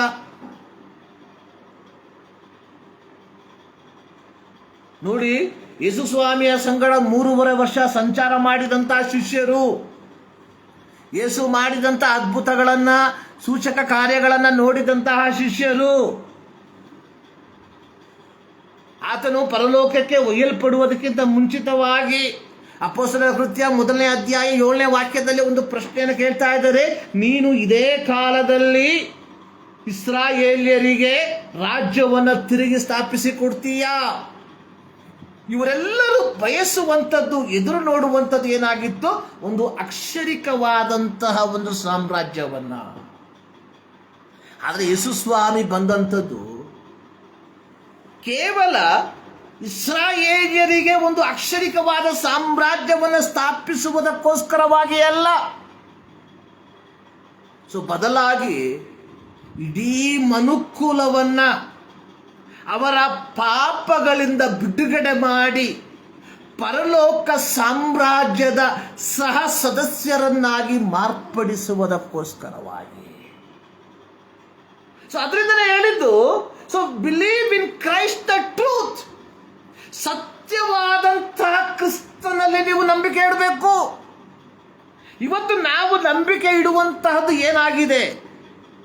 ನಿಜವಾಗಿ ಹೇಳಬೇಕಾದ್ರೆ ಅಸತ್ಯವಾದ ಕಾರ್ಯಗಳಲ್ಲಿ. ನೋಡಿ, ಇದೇ ಯೋಹಾನನ ಸುವಾರ್ತೆ 1ನೇ ಅಧ್ಯಾಯ 13ನೇ ವಾಕ್ಯದಲ್ಲಿ ಅದರ ಮುಂದುವರೆದ ಭಾಗವಾಗಿ ಯೋಹಾನನು ಹೇಳ್ತಾ ಇದ್ದಾನೆ, ಯಾರ್ಯಾರು ಆತನನ್ನು ಅಂಗೀಕರಿಸಿದರೋ, ಅಂದರೆ ಆತನ ಹೆಸರಿನಲ್ಲಿ ನಂಬಿಕೆ ಇಟ್ಟರೋ, ಅವರಿಗೆ ದೇವರ ಮಕ್ಕಳಾಗುವ ಅಧಿಕಾರವನ್ನು ಕೊಟ್ಟನು. ಪ್ರಿಯರೇ, ಯೇಸುವನ್ನು ನಂಬುವಂಥದ್ದಂದ್ರೆ, ಯೇಸು ಕ್ರಿಸ್ತನಲ್ಲಿ ನಂಬಿಕೆ ಇಡುವಂಥದ್ದು ಅಂದ್ರೆ, ಯೇಸು ಕ್ರಿಸ್ತನು ನಮ್ಮ ಪಾಪಗಳನ್ನ ಪರಿಹರಿಸಿ ನಮಗೆ ದೇವರ ಮಕ್ಕಳೆಂಬ ಅಧಿಕಾರವನ್ನು ಕೊಡುವಂಥವನು ಎಂಬುದಾಗಿ ಆಗಿರಬೇಕು. ಆದರೆ ಇವತ್ತು ನಾವು ನಂಬುವಂಥದ್ದು ಏನಾಗಿದೆ? ಇವತ್ತು ನಾವು ನಂಬುವಂತಹ ಯೇಸು ಯಾರಂದ್ರೆ, ನನ್ನ ಕಷ್ಟಗಳನ್ನು ಪರಿಹಾರ ಮಾಡುವಂಥವನು, ನನ್ನ ಜೀವಿತದಲ್ಲಿ ನನ್ನ ಕೊರತೆಗಳನ್ನು ನೀಗಿಸುವಂಥವನು, ನನಗೆ ಸಮೃದ್ಧಿಯನ್ನು ತರುವಂಥವನು. ಯೇಸು ಸ್ವಾಮಿಯ 3.5 ವರ್ಷದ ಐಹಿಕ ಸೇವೆಯಲ್ಲಿ ಒಮ್ಮೆ ಬಾರಿಯೂ ಸಹ ಐಹಿಕ ಆಶೀರ್ವಾದದ ಕುರಿತಾಗಿ ಯೇಸು ಮಾತಾಡಲಿಲ್ಲ. ಎಲ್ಲಿ ಬೇಕಾದ್ರೂ ನೋಡಿ, 4 ಸುವಾರ್ತೆಗಳಲ್ಲಿ ನೋಡಿ, ಪತ್ರಿಕೆಗಳಲ್ಲಿ ಪೌಲನು ಬರೆದ ಪತ್ರಿಕೆಗಳನ್ನು ಪರೀಕ್ಷೆ ಮಾಡ್ಕೊಳ್ರಿ, ಪೇತ್ರನು ಬರೆದ ಪತ್ರಿಕೆಯನ್ನು ಪರೀಕ್ಷೆ ಮಾಡ್ರಿ, ಯೋಹಾನನು ಬರೆದ ಪತ್ರಿಕೆಯನ್ನು ಪರೀಕ್ಷೆ ಮಾಡ್ರಿ, ಯಾಕೋಬನು ಬರೆದ ಪತ್ರಿಕೆಯನ್ನು ಪರೀಕ್ಷೆ ಮಾಡ್ರಿ, ಯೂದನು ಬರೆದ ಪತ್ರಿಕೆಯನ್ನು ಪರೀಕ್ಷೆ ಮಾಡಿ. ಇಲ್ಲೆಲ್ಲೂ ಸಹ ಭೌತಿಕ ಲೌಕಿಕ ಸಮೃದ್ಧಿಯ ಕುರಿತಾಗಿ ಯೇಸು ಸ್ವಾಮಿ ಮಾತನಾಡಿರುವಂತಹ ಮಾತುಗಳನ್ನು ನಾವು ಕಾಣೋದಿಲ್ಲ. ಮತ್ತೆ ಈ ಯೇಸು ಸ್ವಾಮಿ ಏನು ಹೇಳಿದ್ರು? ಏನಾರು ಹೇಳಿರ್ಬೇಕಲ್ಲ. ಯೇಸು ಸ್ವಾಮಿ ಏನು ಹೇಳಿದ್ರು? ಯೇಸು ಸ್ವಾಮಿ ನಮಗೆ ವಾಗ್ದಾನ ಮಾಡಿರುವಂಥದ್ದು ಏನು? ನಿತ್ಯ ಜೀವ. ಯೋಹಾನನ ಸುವಾರ್ತೆ 14ನೇ ಅಧ್ಯಾಯ ಅದರ 1-3 ವಾಕ್ಯದಲ್ಲಿ ಯೇಸು ಸ್ವಾಮಿ ಹೇಳ್ತಾ ಇದ್ದಾರೆ, ನಿಮ್ಮ ಹೃದಯವು ಕಳವಳಗೊಳ್ಳದೇ ಇರಲಿ, ದೇವರನ್ನು ನಂಬಿರಿ, ನನ್ನನ್ನು ನಂಬಿರಿ. Believe in me, believe in God, believe in me. ಆಮೇಲೆ, ನನ್ನ ತಂದೆಯ ಮನೆಯಲ್ಲಿ ಬಹಳ ಬಿಡಾರಗಳು ಅವೆ, ಇಲ್ಲದಿದ್ದರೆ ನಿಮಗೆ ಹೇಳುತ್ತಿದ್ದೇನೋ.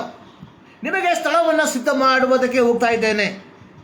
ನಿಮಗೆ ಸ್ಥಳವನ್ನು ಸಿದ್ಧ ಮಾಡುವುದಕ್ಕೆ ಹೋಗುತ್ತೇನಲ್ಲ, ನಾನು ಹೋಗಿ ನಿಮಗೆ ಸ್ಥಳವನ್ನು ಸಿದ್ಧ ಮಾಡಿದ ಮೇಲೆ ತಿರುಗಿ ಬಂದು ನಿಮ್ಮನ್ನು ಕರಕೊಂಡು ಹೋಗಿ ನನ್ನ ಬಳಿಗೆ ಸೇರಿಸಿಕೊಳ್ಳುವೆನು. ಯಾಕೆಂದರೆ ನಾನಿರುವ ಸ್ಥಳದಲ್ಲಿ ನೀವು ಸಹ ಇರಬೇಕು. ಇದು ಯೇಸು ಸ್ವಾಮಿ ನಮಗೆ ವಾಗ್ದಾನ ಮಾಡಿರುವಂಥದ್ದು. ಇದು ಯೇಸು ಸ್ವಾಮಿ ನಮಗೆ ಹೇಳಿರುವಂಥದ್ದು. ಯೇಸು ಸ್ವಾಮಿ ಹೇಳಿರುವಂಥದ್ದು, ನಾನು ನಿಮಗೆ ಸ್ಥಳವನ್ನು ಸಿದ್ಧ ಮಾಡೋದಕ್ಕೆ ಹೋಗ್ತಾ ಇದ್ದೇನೆ. ಆದರೆ ನಾವು ನಂಬುವಂಥದ್ದು ಯಾವುದನ್ನ? ಇದು ಯೇಸು ಸ್ವಾಮಿ ಹೇಳಿರುವಂಥದ್ದು. ನಾನು ಪ್ರಾರಂಭದಲ್ಲಿ ಹೇಳಿದೆ, ಭೌತಿಕತೆಯ ಕುರಿತಾಗಿ ಯೇಸು ಸ್ವಾಮಿ ಎಲ್ಲೂ ಹೇಳಿಲ್ಲ, ಸಮೃದ್ಧಿಯ ಕುರಿತಾಗಿ ಯೇಸು ಸ್ವಾಮಿ ಎಲ್ಲೂ ಹೇಳಿಲ್ಲ. ಅದರ ಅರ್ಥ ನಾವು ಆರ್ಥಿಕವಾಗಿ ಸದೃಢರಾಗಬಾರದು ಎಂಬುದಾಗಿ ಅಲ್ಲ. ನೋಡಿ, ಅನೇಕ ಕ್ರೈಸ್ತ ಕುಟುಂಬದವರು ತಮ್ಮ ದಾರಿದ್ರ್ಯ ಅಂತ ಹೇಳಿದ್ರೆ ಭಿಕ್ಷೆ ಬೇಡುವಂತಹ ಪರಿಸ್ಥಿತಿ ಎಂಬುದಾಗಿ ಅಲ್ಲ, ತಮ್ಮಲ್ಲಿ ಏನೂ ಇಲ್ಲದೆ ಇದ್ದಂತಹ ಸಂದರ್ಭದಲ್ಲಿಯೂ ತಮ್ಮ ಮಕ್ಕಳಿಗೆ ಒಳ್ಳೆಯ ವಿದ್ಯಾಭ್ಯಾಸವನ್ನು ಕೊಟ್ಟರು. ನನ್ನ ಕಣ್ಣು ಮುಂದೆ ಅನೇಕ ಕುಟುಂಬಗಳಿದ್ದೇವೆ, ಒಳ್ಳೆ ವಿದ್ಯಾಭ್ಯಾಸವನ್ನು ಕೊಟ್ಟರು. ಮಕ್ಕಳು ಓದಿ ಒಳ್ಳೆ ವಿದ್ಯಾವಂತರಾದರು. ಇವತ್ತು ಸಮಾಜದಲ್ಲಿ ಉನ್ನತವಾದ ಶ್ರೇಣಿಗಳಲ್ಲಿ ಕೆಲಸ ಮಾಡ್ತಾ ಇದ್ದಾರೆ. ಅವರಿಗೆ ಕೈ ತುಂಬ ಸಂಬಳ ಇದೆ. It is A blessing. ಇದು ಆಶೀರ್ವಾದನೆ, ಅದು ಯಾವ ಸಂಶಯ ಇಲ್ಲ. ಅದು ಅಡ್ಡದಾರಿಯಿಂದ ಹಿಡಿದಂತಹ ಸಮೃದ್ಧಿ ಅಲ್ಲ. ಅವರು ಕಷ್ಟಪಟ್ಟು ಓದಿ, ಅನೇಕ ಕುಟುಂಬದವರು ತಮಗೆ ಇದ್ದಂತಹ ಅಲ್ಪ ಸ್ವಲ್ಪ ಭೂಮಿಯನ್ನು ಮಾರಿ ಬೆಂಗಳೂರು ಪಟ್ಟಣಕ್ಕೆ ಬಂದು ಚಿಕ್ಕ ಮನೆಯಲ್ಲಿ ವಾಸ ಮಾಡಿಕೊಂಡು ತಮ್ಮ ಮಕ್ಕಳಿಗೆ ವಿದ್ಯಾಭ್ಯಾಸವನ್ನು ಕೊಟ್ಟು ಇವತ್ತು ಬೆಂಗಳೂರಿನಲ್ಲಿ ಅಥವಾ ವಿವಿಧ ಸ್ಥಳಗಳಲ್ಲಿ ದೊಡ್ಡ ದೊಡ್ಡ ಮನೆಗಳಲ್ಲಿ ವಾಸ ಮಾಡ್ತಾ ಇದ್ದಾರೆ. ಇದು ದೇವರ ಆಶೀರ್ವಾದ ಅನ್ನುವಂಥದ್ರಲ್ಲಿ ಯಾವ ಸಂಶಯ ಇಲ್ಲ. ಆದರೆ ನಾನು ಹೇಳುವಂಥದ್ದು, ಕೆಲವರು ಏನು ಮಾಡ್ತಾ ಇದ್ದಾರೆ, ಇದ್ಯಾವುದನ್ನು ಮಾಡದೆ, ಓದದೆ, ಕೆಲಸ ಮಾಡದೆ, ಯೇಸು ಸ್ವಾಮಿಯ ಬಳಿಗೆ ಬಂದರೆ ನಿಮಗೆ ಆಶೀರ್ವಾದ ಸಿಕ್ಕುತ್ತೆ ಎಂಬುದನ್ನು ಹೇಳಿ ಜನರನ್ನು ಮೋಸಪಡಿಸ್ತಾ ಇದ್ದಾರೆ. ಇದರಿಂದ ನಾವು ವಂಚಿತರಾಗಬಾರ್ದು. ಈ ಒಂದು ನಂಬಿಕೆಯಲ್ಲಿ ನಾವು ನಿಲ್ಲಬಾರ್ದು. ಕೆಲವರು ಇದನ್ನು ನಂಬಿಡ್ತಾರೆ, ಇಲ್ಲಿಗೆ ಬಂದ್ಬಿಟ್ಟು ಅಪ್ಪ ಯೇಸು ಸ್ವಾಮಿ ನನ್ನ ಜೀವಿತದಲ್ಲಿ ಏನೋ ಮಾಡ್ತಾನೆ ಎಂಬುದಾಗಿ ಅಲ್ಲ. You should very careful. Yesu Swami ಹೇಳಿರುವಂಥದ್ದು, ಸೊ ನಾನಿರುವಲ್ಲಿ ನೀವಿರಬೇಕು. ಆ ಒಂದು ನಂಬಿಕೆಯಲ್ಲಿ ನಾವು ಜೀವಿಸುವಂಥವರಾಗಿದ್ದೇವಾ? ಸೊ ಈ ಯೇಸು ಕ್ರಿಸ್ತನನ್ನು ನಾವು ನಂಬುವಂಥವರಾಗಿದ್ದೇವಾ? ಸೊ ಈ ಒಂದು ವಿಚಾರವನ್ನ ನಾವು ಯೋಚಿಸಬೇಕಾಗಿರುವಂಥದ್ದು ಬಹಳ ಪ್ರಾಮುಖ್ಯವಾಗಿದೆ. ಪ್ರಿಯರೇ, ಯೋಹಾನನ ಸುವಾರ್ತೆ 17ನೇ ಅಧ್ಯಾಯದಲ್ಲಿ ಯೇಸುವಿನ ಒಂದು ಪ್ರಾರ್ಥನೆಯನ್ನು ನಾವು ಕಾಣ್ತೇವೆ. ಅಲ್ಲಿ ನಾವು ಕಾಣುವಂಥದ್ದು, ಇಲ್ಲಿ ಯೇಸು ಸ್ವಾಮಿ ತನ್ನ ಶಿಷ್ಯರಿಗೋಸ್ಕರವಾಗಿ ಪ್ರಾರ್ಥಿಸುವಂತಹ ಪ್ರಾರ್ಥನೆಯಲ್ಲಿ ಅಡಕವಾಗಿರುವಂತಹ ಒಂದು ಭಾಗ ಏನಂದ್ರೆ, ಪ್ರತ್ಯೇಕವಾಗಿ ಅದರ 11ನೇ ವಾಕ್ಯದಲ್ಲಿ, 17ನೇ ವಾಕ್ಯದಲ್ಲಿ, 16ನೇ ವಾಕ್ಯ, ನಾನು ಲೋಕದವನಲ್ಲದೆ ಇರುವ ಪ್ರಕಾರ ಇವರು ಲೋಕದವರಲ್ಲ, ಇವರನ್ನು ಸತ್ಯದಲ್ಲಿ ಸೇರಿಸಿ ಪ್ರತಿಷ್ಠೆಪಡಿಸು. ಸತ್ಯದಲ್ಲಿ, ಟ್ರೂತ್. ಬಿಲೀವಿಂಗ್ ಇನ್ ಕ್ರೈಸ್ಟ್ ಅನ್ನುವಂಥದ್ದು ಸತ್ಯದಲ್ಲಿ ನಂಬುವಂಥದ್ದಾಗಿರಬೇಕು, ಅಸತ್ಯದಲ್ಲಿ ನಂಬುವಂಥದ್ದಾಗಬಾರ್ದು. ನಾನು ಅದಕ್ಕೆ ಹೇಳಿದ್ದು, ಯೇಸು ಸ್ವಾಮಿ ನಮಗೆ ವಾಗ್ದಾನ ಮಾಡಿರುವಂಥದ್ದು ನಿತ್ಯ ಜೀವ ವಿನಃ ಲೌಕಿಕವಾದಂತಹ ಯಾವ ಕಾರ್ಯಗಳನ್ನು ದೇವರು ನಮಗೆ ವಾಗ್ದಾನ ಮಾಡಿಲ್ಲ. ಅಂದ್ರೆ ಈ ಲೌಕಿಕವಾದ ಕಾರ್ಯಗಳನ್ನು, ಲೌಕಿಕವಾದ ಸಮೃದ್ಧಿಯನ್ನ, ಲೌಕಿಕವಾದ ಮೇಲುಗಳನ್ನ ನಾವು ಅನುಭವಿಸಬೇಕಾದ್ರೆ ದೇವರು ನಮಗೆ ಕೊಟ್ಟಿರುವ ಅವಕಾಶಗಳನ್ನ ಸದುಪಯೋಗ ಪಡಿಸ್ಕೊಳ್ಬೇಕು. ನಾನು ಅದಕ್ಕೆ ಪ್ರಾರಂಭದಲ್ಲಿ ಹೇಳಿದೆ, ಅನೇಕ ತಂದೆ ತಾಯಿಗಳು ತಮ್ಮ ಮಕ್ಕಳ ವಿದ್ಯಾಭ್ಯಾಸಕ್ಕೋಸ್ಕರವಾಗಿ ಬಹಳ ಕಷ್ಟಪಟ್ಟರು, ಅದರ ಫಲವಾಗಿ ದೇವರು ಅವರ ಮಕ್ಕಳನ್ನು ಆಶೀರ್ವಾದ ಮಾಡ್ದ. ಅದು ನಿಜವಾದಂಥದ್ದು. ಅದರ ಬದಲಾಗಿ ನಾನು ಯೇಸು ಸ್ವಾಮಿನ ನಂಬಿಟ್ರೆ ಎಲ್ಲ ಸಿಕ್ಕುತ್ತೆ ಅನ್ನುವಂಥದ್ದು ದೈವಿಕ ಪದ್ಧತಿಗಳಿಗೆ ವಿರುದ್ಧವಾದದ್ದು ಎಂಬುದಾಗಿ ಹೇಳುವುದಕ್ಕೆ ನಾನು ಬಯಸ್ತೇನೆ. ಇವತ್ತು believe in Christ, the truth. ಸತ್ಯವಾಗಿರುವಂಥದ್ದು ಏನು ನೋಡಿ. ಯೇಸು ಸ್ವಾಮಿ ಯೋಹಾನನ ಸುವಾರ್ತೆ 14 ಅಥವಾ 16 ಅಧ್ಯಾಯಗಳಲ್ಲಿ ಓದುವಂಥ ಸಂದರ್ಭದಲ್ಲಿ ಹೇಳಿರುವಂಥ ಮಾತು, when the Holy Spirit will come, ಪವಿತ್ರಾತ್ಮನು ಬರುವಂತಹ ಸಂದರ್ಭದಲ್ಲಿ ಆತನು ನಿಮ್ಮನ್ನು ಸತ್ಯದಲ್ಲಿ ಮಾರ್ಗ ನಡೆಸ್ತಾನೆ, ಸತ್ಯದಲ್ಲಿ. ಆದರೆ ನಾವು ಇವತ್ತು ಅಸತ್ಯದಲ್ಲಿ ನಡೀತಾ ಇದ್ದೇವೆ. ಇವತ್ತು ಸೋ ಕಾಲ್ಡ್ ಪಾಸ್ಟರ್ಸ್, ದೇವರ ಸೇವಕರು ಎಂಬುದಾಗಿ ಕರೆಸಿಕೊಳ್ಳುವಂತಹ ದುರ್ಬೋಧಕರು ಜನರನ್ನ ವಂಚಿಸ್ತಾ ಇದ್ದಾರೆ. ಪ್ರಿಯರೇ, ವಿಶ್ವಾಸಿಗಳೇ, ನೀವು ಇವುಗಳಿಂದ ಬೇರ್ಪಡಿಸಿಕೊಳ್ಬೇಕಾಗಿರುವಂಥದ್ದು ಬಹಳ ಪ್ರಾಮುಖ್ಯ. ಸುಮ್ಮನೆ ಎದುರಿಸ್ಬಿಡ್ತಾರೆ. ನಿಮ್ಮನ್ನ ನಡೆಸುವಂಥವ್ರಿಗೆ ತಗ್ಗಿ ಬಗ್ಗಿ ನಡಿಬೇಕು. ನಮ್ಮನ್ನು ನಡೆಸುವಂಥವರಿಗೆ, ಸತ್ಯದಲ್ಲಿ ನಮ್ಮನ್ನು ನಡೆಸುವಂಥವರಿಗೆ ನಾವು ತಗ್ಗಿ ಬಗ್ಗಿಸ್ಬೇಕು ಹೊರತು ಅಸತ್ಯದಲ್ಲಿ ನಡೆಸುವಂಥವರಿಗಲ್ಲ. ಪ್ರಿಯರೇ, ಈ ಮುಂಜಾನೆಯಲ್ಲಿ ನಾವು ದೇವರ ವಾಕ್ಯವನ್ನು ಕುಲಂಕುಷವಾಗಿ ಓದುವಂಥವರಾಗಿರಬೇಕು. ಸೊ ಇಲ್ಲದೆ ಹೋದರೆ ನಾವಾಗಿ ಏನಾಗ್ತೇವೆ, ಗುಂಡಿಯಲ್ಲಿ ಬಿದ್ದುಬಿಡ್ತೇವೆ. ನಾನು ಪ್ರಾರಂಭದಲ್ಲಿ ಹೇಳ್ದಲ್ಲ, ನನ್ನ ಸಂಸ್ಥೆ ಈ ರೀತಿ ಹೇಳ್ತಾ ಇದ್ದೆ, ನನ್ನ ಸಂಸ್ಥೆಯ ಅಧ್ಯಕ್ಷರು ಈ ರೀತಿ ಹೇಳ್ತಾ ಇದ್ದಾರೆ, ನಾನು ಆ ರೀತಿ ಮಾಡ್ತೇನೆ ಎಂಬುದಾಗಿ ಹೇಳೋದ್ರಿಂದ ದೇವರ ಮುಂಭಾಗದಲ್ಲಿ ಯಾವ will not get any chance. ಆದುದರಿಂದಲೇ ಎಫೆಸೀಯ ಪತ್ರಿಕೆ 4ನೇ ಅಧ್ಯಾಯದಲ್ಲಿ ಅದರ 14ನೇ ವಾಕ್ಯದಲ್ಲಿ ಪೌಲ ಹೇಳ್ತಾ ಇದ್ದಾನೆ, ನಾವು ಇನ್ನು ಮೇಲೆ ಕೂಸುಗಳಾಗಿರಬಾರದು, ದುರ್ಜನರ ವಂಚನೆಗೂ ದುರ್ಬೋಧಕರ ಕುಯುಕ್ತಿಗೂ ಒಳಬಿದ್ದು ನಾನಾ ವಿಧವ ಉಪದೇಶಗಳಿಂದ ಕಂಗೆಟ್ಟು ಗಾಳಿಯಿಂದ ಅತ್ತಿತ್ತ ನೂಕಿಸಿಕೊಂಡು ಹೋಗುವವರ ಆಗಿರಬಾರದು. ದುರ್ಬೋಧಕರ ಕುಯುಕ್ತಿಗಳಿಗೂ ದುರ್ಜನರ ವಂಚನೆಗೂ ಒಳಬಿದ್ದು ನಾನಾ ಉಪದೇಶಗಳು. ನೋಡಿ, ಪವಿತ್ರತೆ ಇಲ್ಲದೆ ದೇವರನ್ನ ಮೆಚ್ಚಿಸುವುದು ಅಸಾಧ್ಯ. ಪ್ರಕಟಣೆ ಪುಸ್ತಕದಲ್ಲಿ ಬರೆಯಲ್ಪಟ್ಟಿದೆ. ಸೊ ಯಾರಾದರೂ ಈ ಧರ್ಮಶಾಸ್ತ್ರಕ್ಕೆ ಹೆಚ್ಚಿನದಾಗಿ ಏನಾದರೂ ಸೇರಿಸಿದ್ರೆ ಸೊ ಅವರ ಹೆಸರನ್ನ ಈ ಪುಸ್ತಕದಿಂದ ತೆಗೆದುಹಾಕಲ್ಪಡ್ತದೆ ಎಂಬುದಾಗಿ. ಆದರೆ ಇವತ್ತು ವಿಶ್ವಾಸಿಗಳಾದಂತಹ ನಮಗೆ ಬಂದಂತಹ ಒಂದು ಈ ಸೋಲೇನೆಂದ್ರೆ, ಸೊ ನಾವು ಈ ಪವಿತ್ರತೆಯಲ್ಲಿ ಬದುಕುವುದಕ್ಕೆ ಬಯಸದೆ, ಯಾಕಂದ್ರೆ ಇಲ್ಲಿ ಬದುಕಬೇಕಾದ್ರೆ ಅನೇಕ ನಿಯಮಗಳನ್ನು ನಾವು ಪಾಲಿಸ್ಬೇಕ್ರಿ ಪ್ರಿಯರೇ, ಸುಮ್ಮನೆ ಆಟ ನಡೆಯಕ್ಕಿಲ್ಲ. ಸೊ ಕ್ರೈಸ್ತರ ನಡತೆ ಹೇಗಿರಬೇಕು ನೋಡಿ. ಎಫೆಸ ಪತ್ರಿಕೆ 5ನೇ ಅಧ್ಯಾಯದಲ್ಲಿ 22ನೇ ವಾಕ್ಯ, ಸ್ತ್ರೀಯರೇ ನಿಮ್ಮ ಗಂಡಂದಿರಿಗೆ ಅಧೀನರಾಗಿರ್ರಿ, ಹೆಂಡತಿಯರೇ ನಿಮ್ಮ ಗಂಡಂದಿರಿಗೆ ಅಧೀನರಾಗಿರ್ರಿ. ಸೊ ಇದನ್ನು ನಾವು ಪಾಲಿಸಲೇಬೇಕು. ಪ್ರತಿಯೊಬ್ಬ ಕ್ರೈಸ್ತ ಹೆಂಗಳೆಯರು ಇದನ್ನು ಪಾಲಿಸಲೇಬೇಕು. ಆಮೇಲೆ 25ನೇ ವಾಕ್ಯ, ಪುರುಷರೇ ನಿಮ್ಮ ಹೆಂಡತಿಯರನ್ನ ಪ್ರೀತಿಸಿರಿ. ಪ್ರತಿ ಕ್ರೈಸ್ತ ಗಂಡಸು ತನ್ನ ಹೆಂಡತಿಯನ್ನ ಪ್ರೀತಿಸಬೇಕು. ಯಾವ ರೀತಿ? ಕ್ರಿಸ್ತನು ಸಭೆಯನ್ನು ಪ್ರೀತಿಸಿದ ಪ್ರಕಾರ. ಕ್ರಿಸ್ತನು ಸಭೆಯನ್ನು ಪ್ರೀತಿಸಿದ ಪ್ರಕಾರ ಪ್ರತಿ ಗಂಡನು ತನ್ನ ಹೆಂಡತಿಯನ್ನು ಪ್ರೀತಿಸಬೇಕು. ಇವತ್ತು ಹೆಂಡತಿ ಅಧೀನಲಾಗ್ತಾಳೆ, ಆದರೆ ಸ್ವಂತ ಗಂಡನಿಗಲ್ಲ.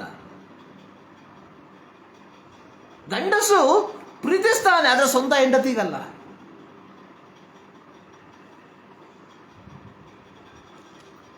ಕೆಲವರು ಹೇಳೋದು ಕೇಳಿದ್ದೀನಿ, ಗಂಡ ಅಥವಾ ಹೆಂಡತಿ ಹೇಳೋದು ಕೇಳಿದ್ದೀನಿ. ಇವು ಸ್ವಲ್ಪ ಹೇಳ್ರಿ ಅವರಿಗೆ, ಕೇಳ್ರಿ. ಯಾಕೆ ಗಂಡ ಹೇಳಿದ್ರೆ ಕೇಳಲ್ಲ, ಅದಕ್ಕೆ ಬೇರೆ ಹತ್ರ ಹೇಳ್ತಾರೆ ನೀವು ಅವ್ರಿಗೆ ಹೇಳ್ರಿ ಸ್ವಲ್ಪ ಕೇಳಲಿ ಅಂತ. ಸೊ ಇವರೆಲ್ಲರೂ ಭಾನುವಾರ ಬಂದ್ಬಿಟ್ಟು ಅಲ್ಲೆಲ್ಲಿಯ ಸ್ತೋತ್ರ ಒಂದು ಹಾಡಾಗಿ 2ನೇ ಹಾಡಿನ ಮಧ್ಯಭಾಗದಲ್ಲಿ ಅನ್ಯ ಭಾಷೆ ಶುರು ಆಗ್ತದೆ. ಯಾವುದು? ಗಂಡನಿಗೆ ಅಧೀನಳಾಗದವಳು, ಹೆಂಡತಿಯನ್ನು ಪ್ರೀತಿಸದವನು ಭಾನುವಾರ ಅನ್ಯ ಭಾಷೆಯಲ್ಲಿ ನೃತ್ಯ ಮಾಡ್ತಾನೆ.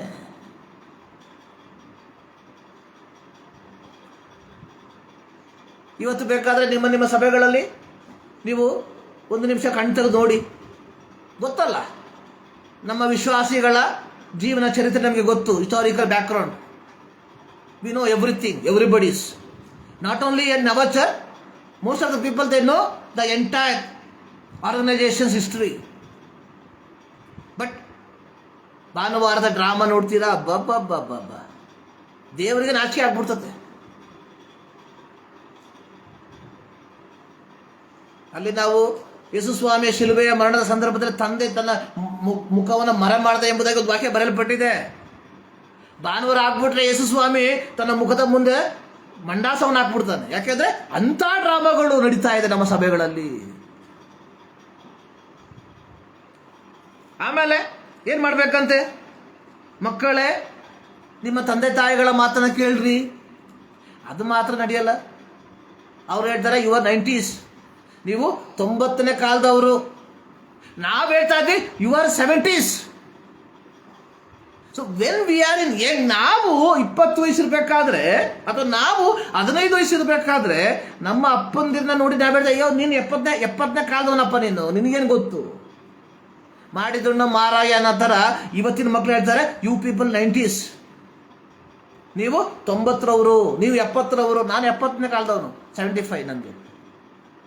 2025ರಲ್ಲಿ ಬದುಕುವಂಥ ಮಕ್ಕಳಿಗೆ ಅವ್ರು ಕೇಳ್ತಾರ, ಹೋಗಪ್ಪ ನೀನು 70ಅವನು, ನಿಂದು 50 ಮುಗೀತಿಂದು. ಆದರೆ ಇದು ಬರೆದಂಥದ್ದು ಯಾವಾಗ? 2000 ವರ್ಷಗಳ ಹಿಂದೆ. ಯಾವಾಗ ಬರ್ತಿರೋದು? 2000 ವರ್ಷಗಳ ಹಿಂದೆ. ಏನು ಹೇಳಿದೆ? ಮಕ್ಕಳೇ ನಿಮ್ಮ ತಂದೆ ತಾಯಿಗಳ ಮಾತನ್ನ ಕೇಳ್ರಿ. ಇದು ಧರ್ಮ. ಅಲ್ಲೆಲ್ಲಿಗೆ ಹೇಳೋದಲ್ಲ ಧರ್ಮ. 11 ವಯಸ್ಸಲ್ಲಿ ಅಭಿಷೇಕ ಅಂತ ಕುಣಿಯೋದಲ್ಲ ಧರ್ಮ. 119ನೇ ಕೀರ್ತನೆಯನ್ನು ಕಂಠಪಾಠ ಹೇಳೋದಲ್ಲ ಧರ್ಮ. ಸಂಡೇ ಸ್ಕೂಲ್ ಕಾಂಪಿಟೇಷನ್ ನಲ್ಲಿ ಮೊದಲನೇ ಸ್ಥಾನ ಪಡೆದುಕೊಳ್ಳುವಂಥದ್ದಲ್ಲ ಧರ್ಮ. ಧರ್ಮ ಯಾವುದು? What is right? ಒಬೇ your parents. ತಂದೆ ತಾಯಿಗಳ ಮಾತನ್ನ ಕೇಳಿ. ಇವತ್ತು ನಾವು ಎಂಥ ಒಂದು ಪರಿಸ್ಥಿತಿಗೆ ಬಂದಿದ್ದೇವೆ ಅಂತ ಹೇಳಿದ್ರೆ, ಇವತ್ತು ಸ್ವಂತ ತಂದೆ ತಾಯಿಗಳು ಮಕ್ಕಳನ್ನ ಕೌನ್ಸಿಲರ್ ಬಳಿಗೆ ಕರ್ಕೊಂಡು ಹೋಗ್ತಾರೆ, ದುಡ್ಡು ಕೊಟ್ಟು. ಅವನಿಗೆ ಒಂದು ಗಂಟೆಗೆ 2,000 ರೂಪಾಯಿ 3,000 ರೂಪಾಯಿ ಕೊಡ್ಬೇಕು ಅವನಿಗೆ. ನನ್ನ ಮಗ ನನ್ನ ಮಾತು ಕೇಳಲ್ಲ. ಅವನು ಹೇಳಬೇಕು, ಯಾವನೊಬ್ಬ ಅವನಿಗೂ ಈ ಮಗು ಯಾವ ಸಂಬಂಧನೇ ಇಲ್ಲ, ಅವನು ಹೇಳ್ಬಿಟ್ಟು ಆ ಮಗು ನಾವೆಲ್ಲ ಕೇಳಬೇಕು. ಎಂಥ ವಿಪರ್ಯಾಸ ರೀ, ಎಂಥ ವಿಪರ್ಯಾಸ. ದೇವರ ಮಕ್ಕಳೆಂಬ ಪದವಿ, ದೇವರ ಮಕ್ಕಳೆಂಬ ಅಹಂಭಾವ ನಮಗೆ. ಆದರೆ ಇವತ್ತು ನಮ್ಮ ಮಕ್ಕಳು ನಮ್ಮ ಮಾತನ್ನು ಕೇಳ್ತಾ ಇಲ್ಲ. ಇದು ಬರೆದಿರುವಂಥದ್ದು ಯಾರಿಗೆ? ನಮಗೆ, ಕುಡಿಯುವಂಥ ನಮಗೆ. ಭಾರತದಲ್ಲಿರುವಂಥ ಎಷ್ಟು 4% ಕ್ರೈಸ್ತರಿಗೆ ಬರೆದಿರುವಂಥದ್ದು ಇದು. ಕರ್ನಾಟಕದಲ್ಲಿ ಎಷ್ಟು ಪರ್ಸೆಂಟ್ ನನಗೆ ಗೊತ್ತಿಲ್ಲ. ಅವರಿಗೆ ಬರೆದಿರುವಂಥದ್ದು ಇದು. ಅವರಿಗೆ ಕೊಟ್ಟಿರುವಂಥ ಸತ್ಯವೇದ ಕನ್ನಡದಲ್ಲಿ ಏನು ಕೊಟ್ಟಿದೆ? ಮಕ್ಕಳೇ, ನಿಮ್ಮ ತಂದೆ ತಾಯಿಗಳ ಮಾತನ್ನು ಕೇಳ್ರಿ. ಹೆಂಡತಿಯರೇ, ನಿಮ್ಮ ಗಂಡಂದಿರಿಗೆ ಅಧೀನರಾಗಿರ್ರಿ. ಅಧೀನ ಅಂತ ಹೇಳಿದ್ರೆ ನಾಟ್ ಅಂಡರ್ ದ ಫೀಟ್, ಕಾಲ್ ಕೆಳಗೆ ಎಂಬುದಾಗಿ ಅಲ್ಲ. ಅವರಿಗೆ ಗೌರವ ಕೊಡ್ರಿ. ಕುಟುಂಬದ ಯಜಮಾನ ಅವನು. ಇವತ್ತು ಕುಟುಂಬದ ಯಜಮಾನ ಇಲ್ಲ, ಸೇವಕ ಆಗ್ಬಿಟ್ಟಿದ್ದಾನೆ. ನೀವು 2-3 ದಿನದಲ್ಲಿ ನೀವು ನೋಡಿರ್ಬೋದು, ನಿಮ್ಮ ಯೂಟ್ಯೂಬ್ಗಳಲ್ಲಿ ಒಂದು ವಿಡಿಯೋ ಬರ್ತಾ ಇದೆ, ಎಲ್ಲ ಭಾಷೆಯಲ್ಲಿ ಇದೆ. ಅದನ್ನು ಗಂಡ ಬರ್ತಾನೆ, ತಾಯಿ ಮಕ್ಕಳು ಟಿವಿ ನೋಡ್ತಾ ಇರ್ತಾರೆ, ಪಾಪ ಬರ್ತಾನೆ, ರಿಮೋಟ್ ಕೊಡ. ಮಗ ಹೇಳ್ತಾನೆ, ಎಲ್ಲ ಪಕ್ಕದಲ್ಲಿ ಕೂತ್ಕೊಳ್ಳ ರಿಮೋಟು. ನಾನು ಆ ರಿಮೋಟ್ ಎಲ್ಲ ಕೇಳಿದೆ, ಟಿವಿ ರಿಮೋಟ್ ಕೊಡೋ. ಮಕ್ಕಳಿಗೂ ಗೊತ್ತು ರಿಮೋಟ್ ಯಾರು ಅಂತ. ಇವತ್ತು ಅವಳು ಹಿಂಗಾಕಿದ್ರೆ ಹಿಂಗೆ, ಹಿಂಗಾಕಿದ್ರೆ ಹಿಂಗೆ. ಭಾನುವಾರ ಮಾತ್ರ ಅಲ್ಲಿ ಸ್ತೋತ್ರ ಬರ್ದಿದೆ. ನಮ್ಮ ನಾಡತ್ತೆ ಯಾವ ರೀತಿ ಇರಬೇಕು. ಆಮೇಲೇನು?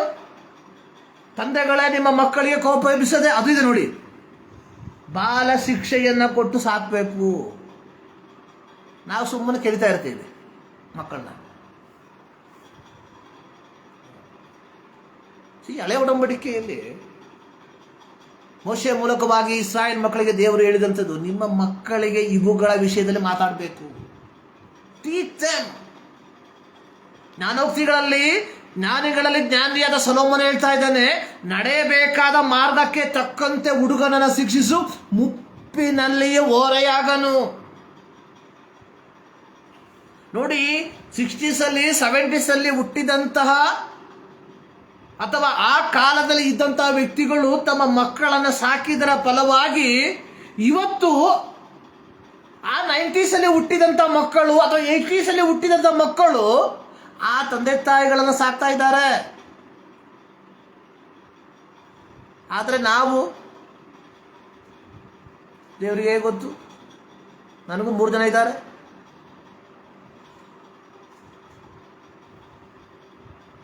ನಡೆಯಬೇಕಾದ ಮಾರ್ಗಕ್ಕೆ ತಕ್ಕಂತೆ ಹುಡುಗನನ್ನು ಶಿಕ್ಷಿಸು. ಕೋಪ ಬರ್ಸ್ಬಾರ್ದು ಮಕ್ಕಳಿಗೆ, ಅವರನ್ನ ನಿರಾಶೆ ಪಡಿಸ್ಬಾರ್ದು. ಇವೆಲ್ಲ ನಾವು ಮಾಡಬೇಕು. ಆಮೇಲೇನು? ದಾಸತ್ವದಲ್ಲಿರುವವರೇ, ಕೆಲಸ ಮಾಡುವಂಥವರೇ ಮರ್ಯಾದೆಯಿಂದ ಕೆಲಸ ಮಾಡಿ.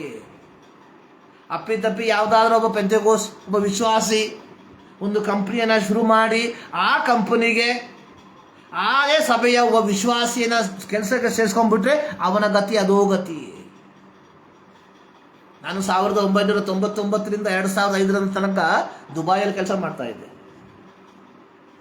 ನಾನು ಕೆಲಸ ಮಾಡುವಂತಹ ಕಂಪನಿ, ಅದರ ಮಾಲೀಕ ಅನ್ನುವಂಥದ್ದು ಸೇವಕರು, ದೇವರ ಸೇವಕರು. ಅದೇ ಕಂಪನಿಯಲ್ಲಿ ಕೆಲಸ ಮಾಡುವಂಥ ಪ್ರತಿಯೊಬ್ಬರು ಕ್ರೈಸ್ತರರ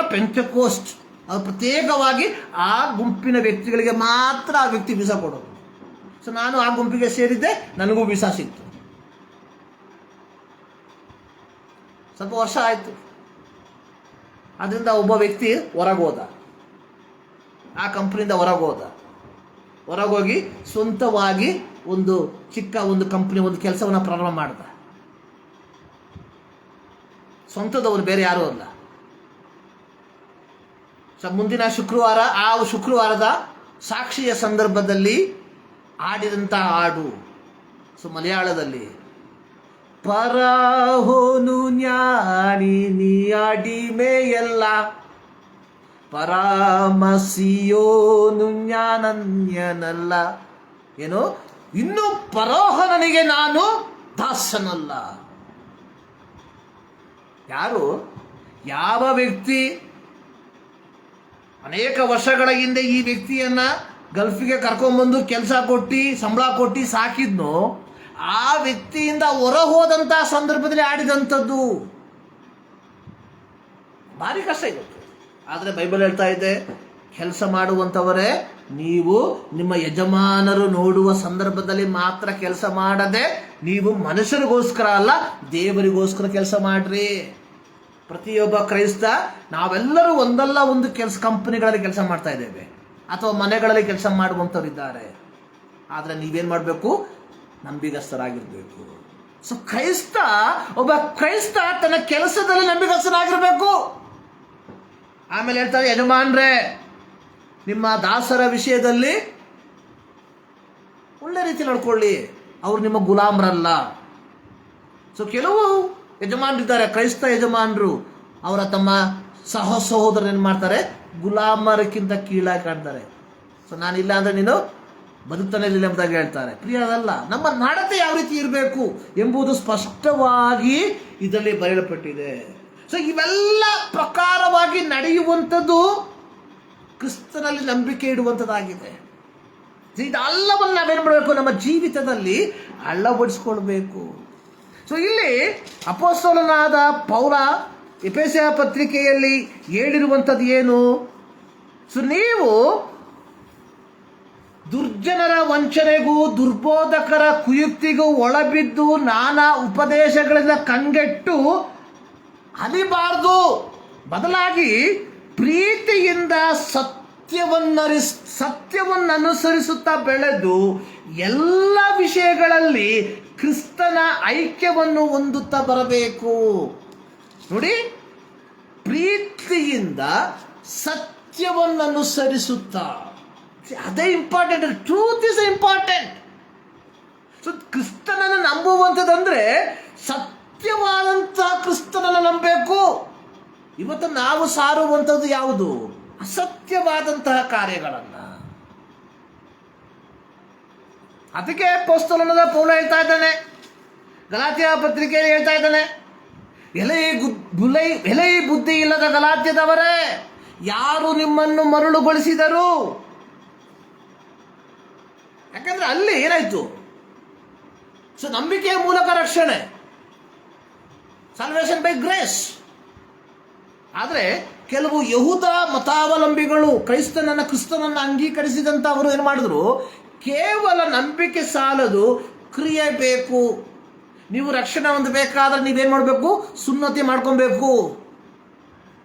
ಸುನ್ನತಿ ಮಾಡ್ಕೊಬೇಕು ಎನ್ನುವಂಥದ್ದು ಯಹೂದ್ಯರಿಗೆ ಯೆಹೋವನು ಕೊಟ್ಟಂತಹ ಆಜ್ಞೆ.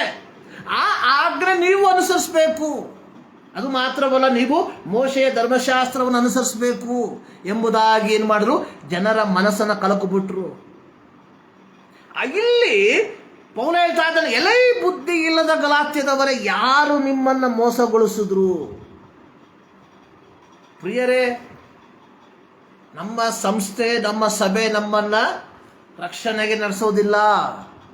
ನಮ್ಮ ಸಂಸ್ಥೆ, ನಮ್ಮ ಸಭೆ ನಮ್ಮನ್ನ ಪರಲೋಕಕ್ಕೆ ಕರ್ಕೊಂಡು ಹೋಗೋದಿಲ್ಲ. ನಾವು ಪರಲೋಕಕ್ಕೆ ಹೋಗಬೇಕಾದ್ರೆ ನಾವು ದೇವರ ವಾಕ್ಯದ ಪ್ರಕಾರವಾಗಿ ನಡಿಬೇಕು. ನಾವು ದೇವರ ವಾಕ್ಯವನ್ನು ಓದಬೇಕು. So we should believe in Christ the truth. ಸತ್ಯವಾದ ಕ್ರಿಸ್ತನನ್ನು ನಂಬಬೇಕು. ಸತ್ಯವಾದ ಕ್ರಿಸ್ತನು ನಮಗೆ ಕೊಟ್ಟಿರುವಂಥದ್ದು ಏನು, ನಿತ್ಯ ಜೀವದ ವಾಗ್ದಾನವನ್ನ. ನೋಡಿ, ಯೇಸು ಸ್ವಾಮಿ ಹೇಳ್ತಾ ಇದ್ದಾನೆ, ನಾನು ಹೋಗುವಂಥದ್ದು ಒಳ್ಳೇದು, ನಾನು ಹೋದ್ಮೇಲೆ ಪವಿತ್ರಾತ್ಮನು ಬರ್ತಾನೆ. ಆ ಪವಿತ್ರಾತ್ಮನು ನಿಮ್ಮನ್ನು ಸತ್ಯದಲ್ಲಿ ಮಾರ್ಗ ನಡೆಸ್ತಾನೆ. ನಾವು ಸತ್ಯದಲ್ಲಿ ಮಾರ್ಗ ನಡೀತಾ ಇದ್ದೀವ ಅಥವಾ ನಮ್ಮ ಬೋಧಕರ ಮಾತನ್ನ ಕೇಳಿ ನಡೀತಾ ಇದ್ದೇವೆ? ಸೊ ನಾವು ಬೋಧಕರ ಮಾತನ್ನು ಕೇಳಿ ನಡೆಯುವಂತವರಾಗಿದ್ರೆ so you are a slave, ನೀವು ದಾಸರು. The truth is set. ಸತ್ಯ ಅನ್ನುವಂಥದ್ದು ಇದು. ಆದ್ದರಿಂದಲೇ ಯೇಸು ಸ್ವಾಮಿ ಪಿಲಾತನಿಗೆ ಹೇಳಿದ್ದು, when you know the truth, truth will set you free. ಸತ್ಯ ನಿನಗೆ ಗೊತ್ತಾದಾಗ ಸತ್ಯ ನಿನ್ನನ್ನು ಬಿಡುಗಡೆ ಮಾಡ್ತದೆ. ಎಲ್ಲಿಂದ ಬಿಡುಗಡೆ ಮಾಡ್ತದೆ? ನಿನ್ನನ್ನು ಪಾಪದಿಂದ ಬಿಡುಗಡೆ ಮಾಡ್ತದೆ, ನಿನ್ನನ್ನು ದಾಸತ್ವದಿಂದ ಬಿಡುಗಡೆ ಮಾಡ್ತದೆ ಪ್ರಿಯರೇ. ಆದರೆ ಇವತ್ತು ನಾವು ಸಹ ದಾಸರಾಗಿದ್ದೇವೆ. Because we don't know the truth. ನಮಗೆ ಸತ್ಯ ಗೊತ್ತಿಲ್ಲ. ಯೇಸು ಸ್ವಾಮಿ ಯಾಕೆ ಲೋಕಕ್ಕೆ ಬಂದ ಅಂತ ಹೇಳಿದ್ರೆ ಅನೇಕರಿಗೆ ಗೊತ್ತಿಲ್ಲ. ಯೇಸು ಸ್ವಾಮಿನ ಯಾಕೆ ಅಂಗೀಕಾರ ಮಾಡಿದಂತ ಅನೇಕರಿಗೆ ಗೊತ್ತಿಲ್ಲ. ಕೆಲವು ದುರ್ಬೋಧಕರು ಹೇಳ್ಬಿಡ್ತಾರೆ, ನೀವು ಅಲ್ಲಿ ಬಂದ್ಬಿಟ್ರೆ ಆಟ ನಡೀತದೆ. ಅಲ್ಲಿ ಬಂದ ತಕ್ಷಣ ಏನ್ ಮಾಡ್ತಾರೆ, ಒಂದು ದಿನ ಕರ್ಕೊಂಡ್ ಬರ್ತಾರೆ, 2ನೇ ದಿನ ಕಾಣಿಕೆ ತಗೊಂಡೋಗ್ತಾರೆ ಹಾಕಕ್ಕೆ. ಪಾಪ ಹಾಕ್ಲೇಬೇಕಲ್ಲ ಅವರಿಗೆ, ಗತಿ ವಿಧಿ ಇಲ್ಲ. ಸೊ ಅವರ ಉದ್ದೇಶ ಏನು? ಸೊ ಇವತ್ತು ಅನೇಕ ಕ್ರೈಸ್ತ ಸಭೆಗಳ ಸೇವಕರ ಉದ್ದೇಶ ಏನು ಅಂದ್ರೆ ಭಾನುವಾರದ ಕಾಣಿಕೆಯನ್ನ ಹೆಚ್ಚಳ ಮಾಡುವಂಥದ್ದು ಹೊರತು ಸೊ ನಿಮ್ಮನ್ನು ಪರಲೋಕಕ್ಕೆ ಕರ್ಕೊಂಡು ಹೋಗುವಂಥದ್ದಲ್ಲ. ಗೊತ್ತಲ್ಲ? ನೋಡಿ, ನೀವು ಹೋಗುವಂಥ ಸಭೆಗಳನ್ನ ಒಮ್ಮೆ ಪರೀಕ್ಷೆ ಮಾಡ್ಕೊಳ್ರಿ. ಸೊ ಇಲ್ಲಿ ಇದೇ ರೀತಿ ನೋಡಿ, ನಮ್ಮ ಮಕ್ಕಳನ್ನ ನಾವೇನ್ ಮಾಡ್ತೇವೆ, ಸೊ ಪ್ರತ್ಯೇಕವಾಗಿ ನಮ್ಮ ಮಕ್ಕಳು ಹೈಸ್ಕೂಲ್ಗೆ ಬರುವಂತಹ ಸಂದರ್ಭದಲ್ಲಿ ಅನೇಕ ತಂದೆ ತಾಯಿಗಳು ಮಾಡ್ತಾರೆ, ಮಕ್ಕಳ ಶಾಲೆಯನ್ನು ಬದಲಾಯಿಸ್ಬಿಡ್ತಾರೆ. ಯಾಕೆ ಅಂತ ಹೇಳಿದ್ರೆ, ಓದುವಂತ ಶಾಲೆಯಲ್ಲಿ ಹೈಸ್ಕೂಲ್ ಅಂದ್ರೆ 8, 9ನೇ ತರಗತಿ ಓದಿದ್ರೆ 10ನೇ ತರಗತಿಯಲ್ಲಿ ಅವನು ಉತ್ತೀರ್ಣನಾಗುವಂಥದ್ದು ಡೌಟೇ. ಯಾಕಂದ್ರೆ ಅಲ್ಲಿ ಆ ಒಂದು ಸ್ಟ್ಯಾಂಡರ್ಡ್ ಇಲ್ಲ, ಎಜುಕೇಶನ್ ಸ್ಟ್ಯಾಂಡರ್ಡ್ ಇಲ್ಲ. ಸೊ ಅದನ್ನ ಮಾಡ್ತಾರೆ, ಬದಲಾಯಿಸಿಬಿಡ್ತಾರೆ, ಶಾಲೆಯನ್ನು ಬದಲಾಯಿಸಿಬಿಡ್ತಾರೆ. ಅದರಿಂದ ಸೊ ನೀವು ಸಭೆಯನ್ನು ಬದಲಾಯಿಸಬೇಕು ಎಂಬುದಾಗಿ ನಾನು ಹೇಳೋದಿಲ್ಲ. ಯಾಕೆಂದ್ರೆ ಇವತ್ತು ಪರಿಪೂರ್ಣವಾದ ಸಭೆ ಎಲ್ಲೂ ಇಲ್ಲ, ಎಲ್ಲ ಅಷ್ಟೇ. ಎಲ್ಲರ ಮನೆ ದೋಸೆ ತೂತೆ ಅನ್ನೋ ತರ ಎಲ್ಲ ಸಭೆಗಳು ತೂತೆ ಇವತ್ತು. ಸೊ ಎಲ್ಲ ಸಭೆಗಳ ಉದ್ದೇಶ ಏನು? ಹಣ ಪೀಕುವಂಥದ್ದು. ಎಲ್ಲ ಸಂಸ್ಥೆಗಳ ಉದ್ದೇಶ ಏನು ಅಂದ್ರೆ ಪ್ರೆಸಿಡೆಂಟ್ ಆಗುವಂಥದ್ದು. ಅದಕ್ಕೆ ಮಾಡಬಾರ್ದಂತ ಮಾರ್ಗಗಳನ್ನ ಮಾಡ್ತಾರೆ.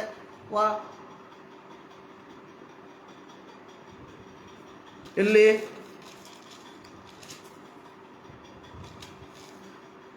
ಎಫೆಸ ಪತ್ರಿಕೆ 6ನೇ ಅಧ್ಯಾಯದಲ್ಲಿ ಅದರ 11ನೇ ವಾಕ್ಯದಲ್ಲಿ ಸೈತಾನನ ತಂತ್ರೋಪಾಯಗಳನ್ನ ಎಂಬ ಒಂದು ಪದ ನೋಡ್ತೀವಿ. ಸೈತಾನನ ತಂತ್ರೋಪಾಯ ಅನ್ನುವಂಥದ್ದು ಸೈತಾನನು ಕ್ರೈಸ್ತರನ್ನ, ವಿಶ್ವಾಸಿಗಳನ್ನ, ದೇವರ ಭಕ್ತರನ್ನ ಬೀಳಿಸುವುದಕ್ಕೆ ಉಪಯೋಗಿಸುವಂತಹ ಒಂದು ವಿಧಾನ. ಸೊ ಯಾವ ರೀತಿಯಾಗಿ ಆದಿಯಲ್ಲಿ ಸೈತಾನನು ಸರ್ಪದ ವಿಧದಲ್ಲಿ ತೋಟವನ್ನ ಪ್ರವೇಶಿಸಿ ಅವ್ವಳಿಗೆ ಹೇಳಿದ್ದು, ನೀವು ಈ ಮರದ ಹಣ್ಣನ್ನು ತಿಂದ್ರೆ ನಿಮ್ಮ ಕಣ್ಣುಗಳು ತೆರೀತದೆ, ನೀವು ದೇವರಂತಾಗ್ತೀರಿ. ತಂತ್ರ ಅದು, ಸೈತಾನನ ತಂತ್ರ. ಸೊ ಇಂಥ ಅನೇಕ ತಂತ್ರಗಳನ್ನು ನಾವು ನೋಡ್ತೇವೆ. ಆದ್ರಿಂದ ಏನು ಸೈತಾನನ ತಂತ್ರೋಪಾಯಗಳು. ಸೊ ಇವತ್ತು ಕ್ರೈಸ್ತರಾಗಿರುವಂತ ನಾವುಗಳು ಅದಕ್ಕಿಂತಲೂ ಮಚ್ ಮೋರ್ ತಂತ್ರಗಳನ್ನ ಕಲ್ಪಿಸುವಂತರಲ್ಲಿ ನಾವು ನಿಪುಣರಾಗ್ಬಿಟ್ಟಿದ್ದೀವಿ ಇವತ್ತು ಸೈತಾನ ಬೇಕಾದ್ರೆ ನಮ್ಮ ಹತ್ರ ಬಂದು ಕ್ಲಾಸ್ ಕೂರ್ಬೇಕಾಗುತ್ತೆ. ಇವತ್ತು ಪಾಸ್ಗಳ ಬಳಿಗೆ ಬಂದ್ಬಿಟ್ಟು ತಂತ್ರ ಕಲಿಯೋದಕ್ಕೋಸ್ಕರ ಅಷ್ಟರ ಮಟ್ಟಿಗೆ ತಂತ್ರದವ್ರು ನಾವುಗಳು. ಯಾರ ಪೇಪರ್ ಬೇಕಾದ್ರೆ ನಾವು ರಿಜೆಕ್ಟ್ ಮಾಡ್ತೀವಿ, ಯಾರ ಪೇಪರ್ ಬೇಕಾದ್ರೆ ನಾವು ಅಕ್ಸೆಪ್ಟ್ ಮಾಡ್ಬಿಡ್ತೀವಿ. ಯಾರನ್ನ ಬೇಕಾದ್ರೂ ನಾವು ಟ್ರೆಷರ್ ಮಾಡ್ತೀವಿ, ಯಾರನ್ನ ಬೇಕಾದ್ರೂ ನಾವು ಕಿತ್ತಾಕ್ಬಿಡ್ತೀವಿ. ಈ 2025ರಲ್ಲಿ ಸೈತಾನನಿಗೆ ಕೆಲಸ ಕಡಿಮೆ ಆಗೋಗ್ಬಿಟ್ಟಿದೆ. ಯಾಕಂದ್ರೆ ನಾವಿದ್ದೀವಿ ಮಾಡೋಕ್ಕೋಸ್ಕರ.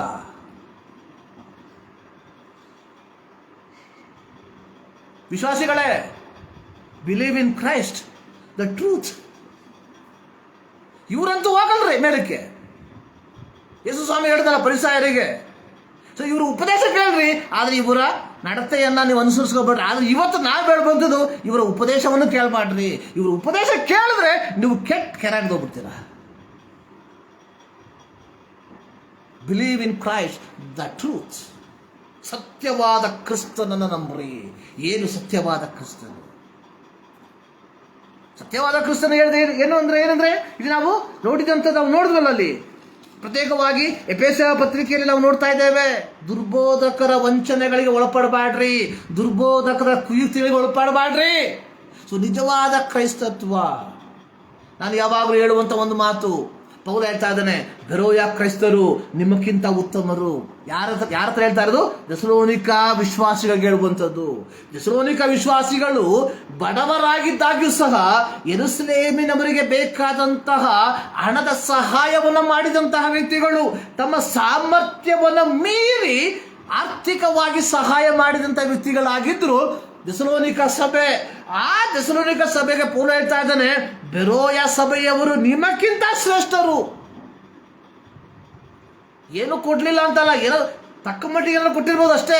ಆದರೆ ಆಗ ಹೇಳೋದಕ್ಕೆ ಕಾರಣ ಏನಂದ್ರೆ, ಅವರು ನಾವು ಹೇಳುವಂತ ಬೋಧನೆಯನ್ನ ಪ್ರತಿನಿತ್ಯ ಪರೀಕ್ಷೆ ಮಾಡ್ತಾ ಇದ್ರು, ಶಾಸ್ತ್ರದಲ್ಲಿ ಪರೀಕ್ಷೆ ಮಾಡ್ತಾ ಇದ್ರು, ಇವರು ಹೇಳುವಂಥದ್ದು ಸರಿನಾ ತಪ್ಪ ಎಂಬುದಾಗಿ. ಇವತ್ತು ನಾವು ಆ ರೀತಿ ಅಲ್ಲ. ನಮ್ಮ ಪಾದ್ರಿ ಏನೇ ಹೇಳಿದ್ರು ಅದೇ ವೇದವಾಕ್ಯ. ಏನಿದೆ ಪರವಾಗಿಲ್ಲ, ಕೆಳಗೆ ಹೋಗ್ಬೇಕಾದ್ರೆ ಅವ್ರಿಗೂ ಬೇಕಲ್ಲ ಜೊತೆಗೆ ಕೂರಕ್ಕೆ. ಇಲ್ಲ, ರಕ್ಷಣೆ ಹೊಂದಬೇಕು ಅಂತ ಮನಸ್ಸಿದ್ರೆ ನೀವು ಮಾಡಬೇಕಾಗಿದ್ದು ಇಷ್ಟೇ, read the word of god. ದೇವರ ವಾಕ್ಯವನ್ನು ಓದ್ರಿ. Receive the power. When the Holy Spirit will come, He will guide you in the truth. ಪವಿತ್ರಾತ್ಮನು ನಿಮ್ಮನ್ನು ಸತ್ಯದಲ್ಲಿ ಮಾರ್ಗ ನಡೆಸ್ತಾನೆ. ಇವತ್ತು ಯಾವ ರೀತಿಯಾಗಿ ಸರ್ಕಾರವನ್ನು ವಂಚಿಸಬಹುದು, ಯಾವ ರೀತಿಯಾಗಿ ತೆರಿಗೆ ಹಣವನ್ನು ವಂಚಿಸಬಹುದು ಎಂಬುದಕ್ಕೆ ಮಾಸ್ಟರ್ ಡಿಗ್ರಿ ಪಡೆದುಕೊಂಡಂಥ ವ್ಯಕ್ತಿಗಳು ಯಾರು ಅಂತ ಹೇಳಿದ್ರೆ ಇಂದಿನ ಪೆಂಟೆಕೋಸ್ಟ್ ಸಮೂಹ. ಇದು ತುಂಬ ಇದೆ ಹೇಳಕ್ಕೆ ವಿಶ್ವಾಸಿಗಳೇ. ಸೊ ನಿಮಗೆ ನಾನು ಕೊಡುವಂಥ ಸಂದೇಶ ಇಷ್ಟೇ, ಮೇಲಕ್ಕೆ ಹೋಗ್ಬೇಕಾದ್ರೆ read this. If you want to change it. Don't worry. ಇವರೆಲ್ಲ ಒಂದು ಕಾಲದಲ್ಲಿ ನಮ್ಮನ್ನ ಎದುರಿಸ್ತಾ ಇದ್ರು, ನೀವು ಚರ್ಚ್ ಬಿಟ್ಟು ಹೋಗ್ಬಿಟ್ರೆ ನಿಮ್ಮನ್ನ ಊಟ ಹಾಕಲ್ಲ, ಚರ್ಚ್ ಬಿಟ್ಟು ಹೋಗ್ಬಿಟ್ರೆ ಮದುವೆ ಮಾಡಿಸಲ್ಲ. ಇವರು ಮದುವೆ ಮಾಡಿಸಿಟ್ರೆ ಏನು ಉಪಯೋಗ ಇಲ್ಲ. ನಾವು ರಿಜಿಸ್ಟ್ರೇಷನ್ ಆಫೀಸ್ಗೆ ಹೋಗ್ಬಿಟ್ಟು ರಿಜಿಸ್ಟರ್ ಮಾಡಲೇಬೇಕು. ಡೆತ್ ಸರ್ಟಿಫಿಕೇಟ್ ಇದ್ರೆ ಸಾಕು.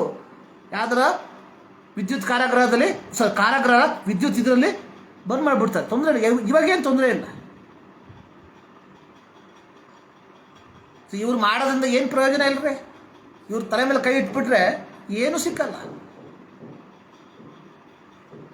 ಇದ್ದಾರೆ, ದೇರ್ ಇಸ್ ಸಮ್ ಪೀಪಲ್ ಸತ್ಯಕ್ಕೋಸ್ಕರವಾಗಿ ದೃಢವಾಗಿ ನಿಂತಿರುವಂಥ ವ್ಯಕ್ತಿಗಳಿದ್ದಾರೆ. But they are the behind the scene. ಅವರು ತೆರೆಯ ಹಿಂಭಾಗದಲ್ಲಿ. ಅವ್ರಿಗೆ ಯಾರಿಗೂ ತೆರೆಯ ಮುಂಭಾಗಕ್ಕೆ ಬರೋದಕ್ಕೆ ಅವಕಾಶ ಇಲ್ಲ, ಬಿಡಲ್ಲ. ಇವರು ಕಟ್ಟಾಕ್ಬಿಟ್ಟಿದ್ದಾರೆ. ಪಾಪ ಎಲ್ಲ ಕೂತ್ಕೊಂಡು ಅಳ್ತಾ ಇದ್ದಾರೆ. ಎಲ್ಲಿಯೇ ಹೇಳ್ದ, ಸ್ವಾಮಿ ನಾನು ಒಬ್ಬನೇ ಇಳಿದಿದ್ದೇನೆ, ಎಲ್ಲರೂ ಸತ್ತೋಗ್ಬಿಟ್ರು, ಎಲ್ಲರೂ ನಿನ್ನ ಬಿಟ್ಟು ದೂರ ಹೋಗ್ಬಿಟ್ಟಿದ್ದಾರೆ, ನಿನ್ನ ಬಿಟ್ಟು ದೂರ ಹೋಗ್ಬಿಟ್ಟಿದ್ದಾರೆ, ನಾನು ಒಬ್ಬನೇ ಉಳ್ಕೊಂಡಿದ್ದೇನೆ. ಯೆಹೋವನು ಹೇಳ್ತಾ ಇದ್ದಾನೆ, ಇಲ್ಲ 7,000 ಮಂದಿ ನಾನು ಬಚ್ಚಿಟ್ಟಿದ್ದೇನೆ. I set aparted 7,000 people. So always, ಯಾವಾಗಲೂ ಯಥಾರ್ಥವಾಗಿ ದೇವರನ್ನು ಹುಡುಕುವಂಥದ್ದು ಮೈನಾರಿಟಿ ಮಾತ್ರ. ಅಧಿಕಾರಕ್ಕೋಸ್ಕರವಾಗಿ ಮುಂದೆ ಬರುವಂಥವರು ಯಥಾರ್ಥವಾದ ಕ್ರೈಸ್ತರಲ್ಲ, ದೇವರನ್ನ ಕಂಡಂಥವರಲ್ಲ. ಈ ಮುಂಜಾನೆಯಲ್ಲಿ ಪ್ರೀತಿಯ ದೇವ ಜನರೇ, ಮತ್ತೊಂದು ಆವರ್ತಿ ನನ್ನ ಕಳಕಳಿಯ ವಿನಂತಿ. Because we don't know next Sunday will get or not. ಮುಂದಿನ ಭಾನುವಾರ ನಮಗೆ ಸಿಗ್ತದೆ ನಮಗೆ ಗೊತ್ತಿಲ್ಲ. Whatever it may be, ಒಂದು ವಿಚಾರ, we should believe in Christ the truth. Yesu Swami ಹೇಳ್ತಾ ಇದ್ದಾನೆ. ಯೇಸು ಸ್ವಾಮಿ ಹೇಳಿದೇನು ನೋಡಿ, ಮತ್ತಾಯನ ಸುವಾರ್ತೆ 19ನೇ ಅಧ್ಯಾಯದಲ್ಲಿ ಪೇತ್ರ ಒಂದು ಪ್ರಶ್ನೆ ಕೇಳ್ತಾ ಇದ್ದಾನೆ. ಸೊ ನಾವು ಎಲ್ಲವನ್ನ ಬಿಟ್ಟು ನಿಮ್ಮನ್ನು ಹಿಂಬಾಲಿಸ್ವಿ. 19ನೇ ಅಧ್ಯಾಯ 27ರಿಂದ 28 ವಾಕ್ಯ. ನಾವು ಎಲ್ಲವನ್ನ ಬಿಟ್ಟು ನಿಮ್ಮನ್ನು ಹಿಂಬಾಲಿಸಿದ್ವಿ ಅಂತ ಯೇಸು ಸ್ವಾಮಿ ಹೇಳ್ತಾ ಇದ್ದಾನೆ. ಸೊ ನನ್ನ ನಿಮಿತ್ತವಾಗಿ ಸತ್ಯವಾಗಿ ಹೇಳುತ್ತೇನೆ, ಹೊಸ ಸೃಷ್ಟಿಯಲ್ಲಿ ಮನುಷ್ಯಕುಮಾರನು ತನ್ನ ಮಹಿಮೆಯ ಸಿಂಹಾಸನದ ಮೇಲೆ ಕೂತುಕೊಳ್ಳುವಾಗ ನನ್ನನ್ನು ಹಿಂಬಾಲಿಸಿರುವ ನೀವು 12 ಸಿಂಹಾಸನಗಳ ಮೇಲೆ ಕುಳಿತುಕೊಂಡು ಇಸ್ರಾಯೇಲಿನ 12 ಕುಲಗಳಿಗೆ ನ್ಯಾಯ ತೀರಿಸ್ತೀರ. ಪ್ರಿಯರೇ, ಯೇಸು ಸ್ವಾಮಿನ ಹಿಂಬಾಲಿಸ್ತಾ ಇದ್ದೇವೆ ನಾವು, ಆದರೆ ಸತ್ಯವಾಗಿ ಹಿಂಬಾಲಿಸೋಣ. ಯೇಸು ಸ್ವಾಮಿಗೆ ನಮ್ಗೆ ಹೇಳಿದ್ ನೋಡಿ, ಯೋಹಾನ ಸುವಾರ್ತೆ 14ನೇ ಅಧ್ಯಾಯದಲ್ಲಿ ಯೇಸು ಹೇಳ್ತಾ ಇದ್ದಾರೆ, ನಿಮಗೆ ಸ್ಥಳವನ್ನು ಸಿದ್ಧ ಮಾಡೋದಕ್ಕೆ ಹೋಗ್ತಾ ಇದ್ದೇನೆ, ಸ್ಥಳ ಸಿದ್ಧ ಆದಮೇಲೆ ನಾನು ಬರ್ತೇನೆ, ನಿಮ್ಮನ್ನು ಕರ್ಕೊಂಡು ಹೋಗ್ತೇನೆ, ನಾನಿರುವಲ್ಲಿ ನೀವಿರಬೇಕು. ಇದು ದೇವರು ನಮಗೆ ಮಾಡಿದಂಥ ವಾಗ್ದಾನ. ಇದಕ್ಕೋಸ್ಕರವಾಗಿ ನಮ್ಮ ಕ್ರೈಸ್ತ ಜೀವಿತವನ್ನು ನಾವು ಜೀವಿಸುವಂಥವರಾಗಿರುವ ಈ ಮುಂಜಾನೆಯಲ್ಲಿ ಈ ಮಾತುಗಳ ಮೂಲಕ ದೇವರು ನಿಮ್ಮನ್ನು ಆಶೀರ್ವದಿಸಲಿ. ಪ್ರಾರ್ಥನೆ ಮಾಡುವ. ಸರ್ವಶಕ್ತನಾದ ದೇವರೇ, ಮತ್ತು ದಾವರ್ತಿ ನಿಮ್ಮ ಸನ್ನಿಧಾನಕ್ಕೆ ನಾವು ಸೇವೆ ಮಾಡ್ತಾ ಇದ್ದೇವೆ. ನಿಮ್ಮ ವಾಕ್ಯದ ಮೂಲಕ ನಮ್ಮ ಸಂಗಡ ಮಾತನಾಡಿದ್ದಕ್ಕಾಗಿ ಸ್ತೋತ್ರ ಸ್ವಾಮಿ. ಹೌದು ಕರ್ತನೆ, ಸತ್ಯವಾದ ನಿನ್ನನ್ನು ಕರ್ತನೆ, ಸತ್ಯವಾದ ನಿನ್ನಲ್ಲಿ ಮಾತ್ರ ನಾವು ನಂಬಿಕೆ ಇಡುವಂತೆ ನಮ್ಮ ಜೀವಿತದಲ್ಲಿ ಕೃಪೆ ಮಾಡು. ಪ್ರತ್ಯೇಕವಾಗಿ ಕರ್ತನೆ, ಈ ಮುಂಜಾನೆಯಲ್ಲಿ ಕರ್ತನೆ ನಿಮ್ಮ ವಾಕ್ಯವನ್ನು ಕೇಳಿಸಿಕೊಂಡಂಥ ಪ್ರತಿಯೊಬ್ಬರಿಗಾಗಿ ಸ್ತೋತ್ರ ಸ್ವಾಮಿ. ಪ್ರತಿಯೊಬ್ಬವರ ಹೆಸರಾಗಿ ನಿನ್ನ ಆಶೀರ್ವಾದ ಮಾಡಪ್ಪ ಸ್ವಾಮಿ. ಈ ಮುಂಜಾನೆ ಜಾವದಲ್ಲಿ ಕರ್ತನೆ ನಿಮ್ಮ ವಾಕ್ಯ ಅವರ ಜೀವಿತದಲ್ಲಿ ಕರ್ತನೆ ಕ್ರಿಯೆ ಮಾಡುವಂತೆ ಸ್ವಾಮಿ, ಯಥಾರ್ಥವಾಗಿ ನಿನ್ನ ಆ ಒಂದು ಸತ್ಯದಲ್ಲಿ ನಂಬಿಕೆ ಇಟ್ಟು ಮುಂದಕ್ಕೆ ಹೋಗುವಂತೆ ಪ್ರತಿಯೊಬ್ಬರ ಜೀವಿತದಲ್ಲಿ ಕೃಪೆ ಮಾಡಿ ಎಂಬುದಾಗಿ ನಾವು ಪ್ರಾರ್ಥಿಸ್ತಾ ಇದ್ದೇವೆ. ಪ್ರಾರ್ಥನೆಗಳಿಗಾಗಿ ಸ್ತೋತ್ರ. ಯೇಸು ಕ್ರಿಸ್ತನ ನಾಮದಲ್ಲಿ ಬಿಡುತ್ತೇವೆ ನಮ್ಮ ಪ್ರೀತಿಯ ತಂದೆ, ನಮ್ಮ ಕರ್ತನಾದ ಯೇಸು ಕ್ರಿಸ್ತನ ಕೃಪೆ, ತಂದೆಯಾದ ದೇವರ ಪ್ರೀತಿ, ಪವಿತ್ರಾತ್ಮನ ನ್ಯೂನತೆ ನಮ್ಮೆಲ್ಲರ ಸಂಗಡ ಇಂದಿನ ಸದಾಕಾಲ ನೆಲೆಗೊಂಡಿರಲಿ. ಆಮೇಲೆ ಎಲ್ಲರಿಗೂ ಯೇಸು ಕ್ರಿಸ್ತನ ನಾಮದಲ್ಲಿ ನಮ್ಮ ವಂದನೆ. ದೇವರು ನಿಮ್ಮೆಲ್ಲರನ್ನ ಧಾರಾಳವಾಗಿ ಆಶೀರ್ವದಿಸಲಿ.